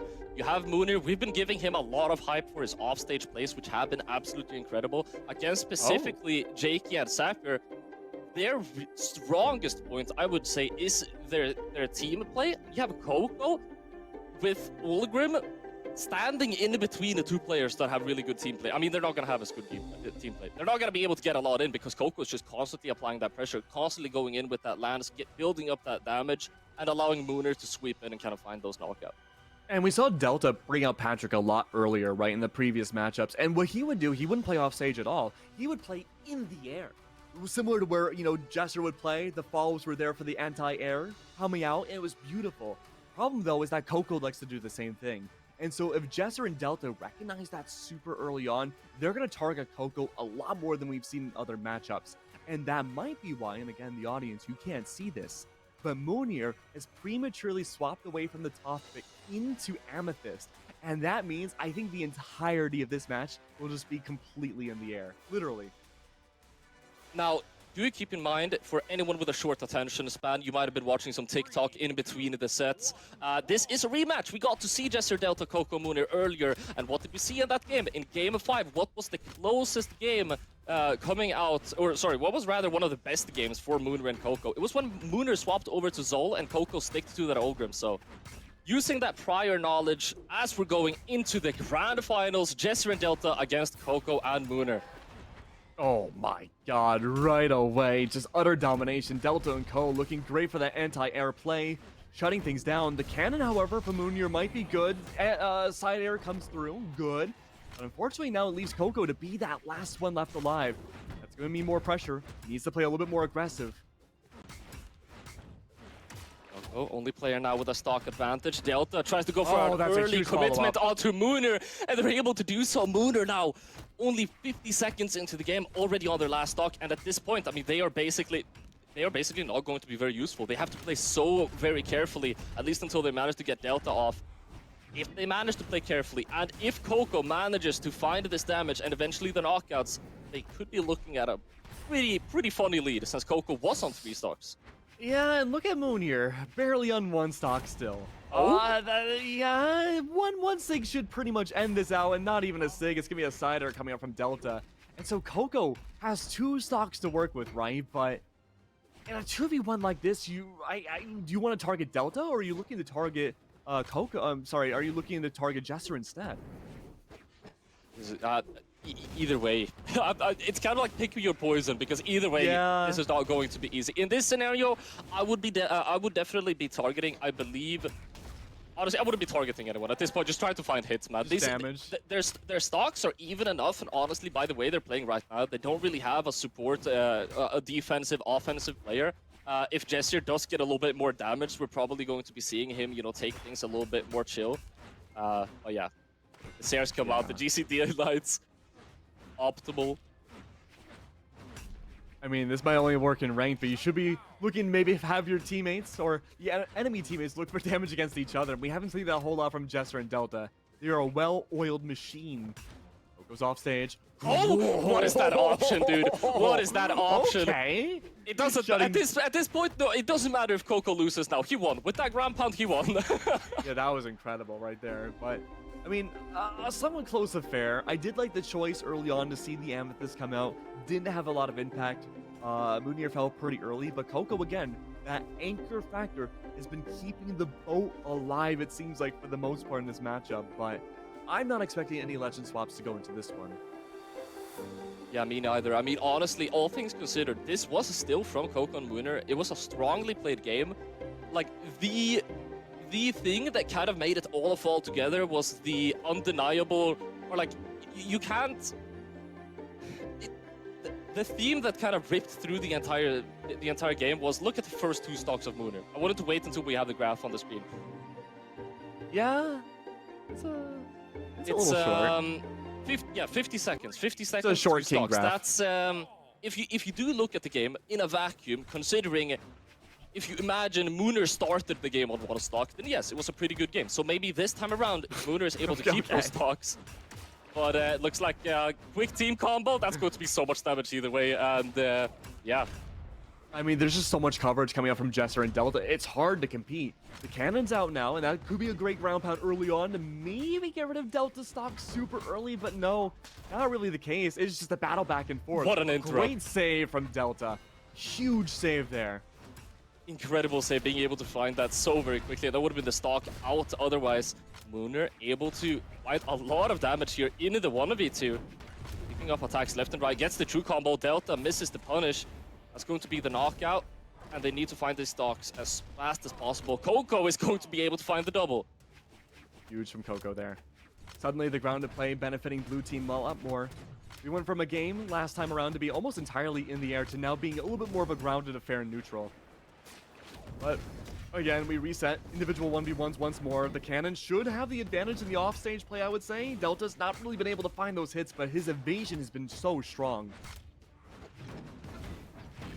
We're able to pick up a really, really sweet string onto Delta. Able to find that Sarah on the way out, though. This could be the stock on, and it will indeed. That's the second time of this tournament.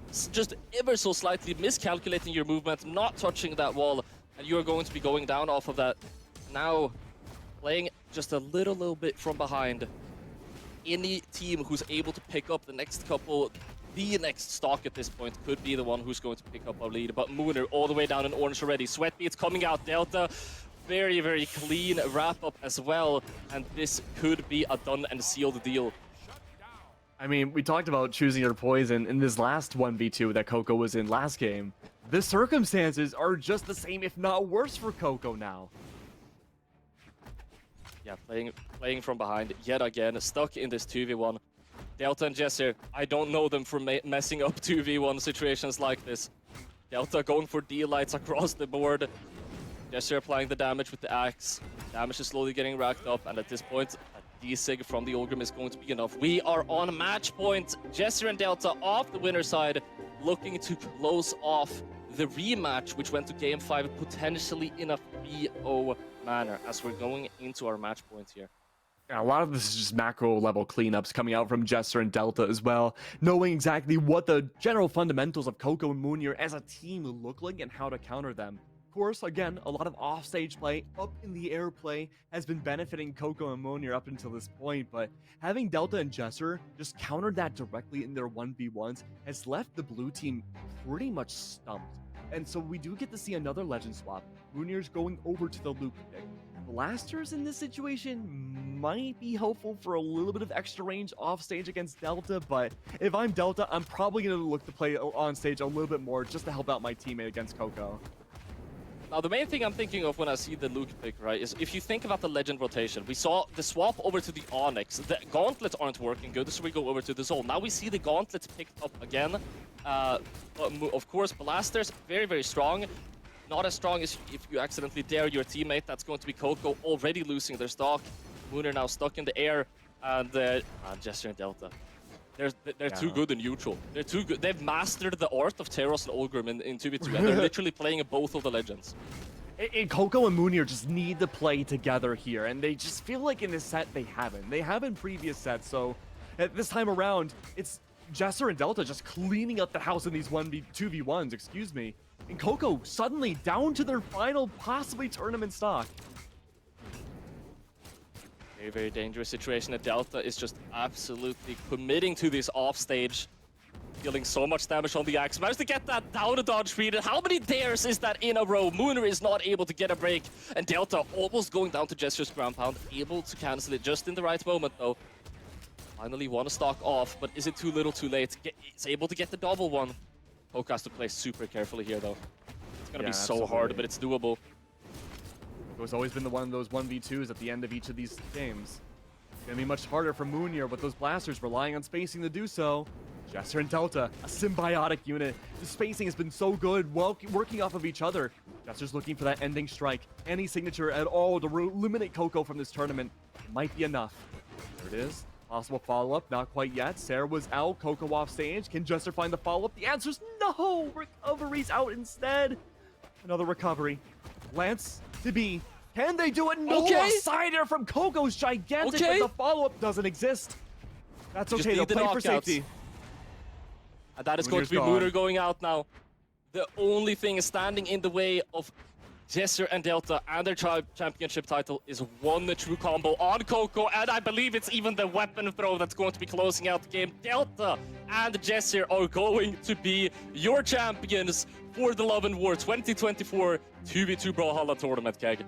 I mean, what's there to say that hasn't already been said? Delta and Jesser just played phenomenally every single stock that we had seen from them on stream. I mean, there wasn't really any negatives to take away from it. They played against each other super well. The spacing was on point. Very rarely was there any team damage applied against each other, but just the pure coverage in the comfortability of taking either 1v1s against an enemy team to break them up, or just playing 2v2s in a giant blender scrap fest. Either way, very little damage was applied against either of them in those fights, and they always came out the victor.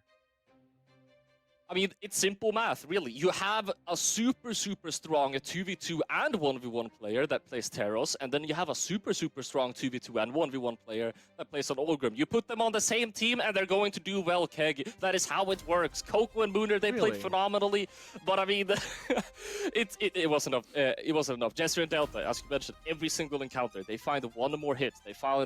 They're able to get into just a little bit better of a position. And just the pop-offs that they had. As soon as they get just a couple of hits in a row, they get that ball rolling, and I mean, that's 100 damage, 200 damage, 2 stocks, 1 stock. I mean, you know what they say. All is fair in love and war, I suppose, but over in Europe, I mean, this was, again, a phenomenal tournament. The 2v2s are out, and so are we. We get to see more amazing Brawl League events, of course, throughout the entire year, and many more Brawlhalla events across the board over a bunch of different places, too. But that'll be the end for us today. EU, of course, they had a great 2v2 showing, and I'm sure they will in the future as well. My name's been Keg. I've been joined by the amazing Polly. We'll see you all next time. Have a good night.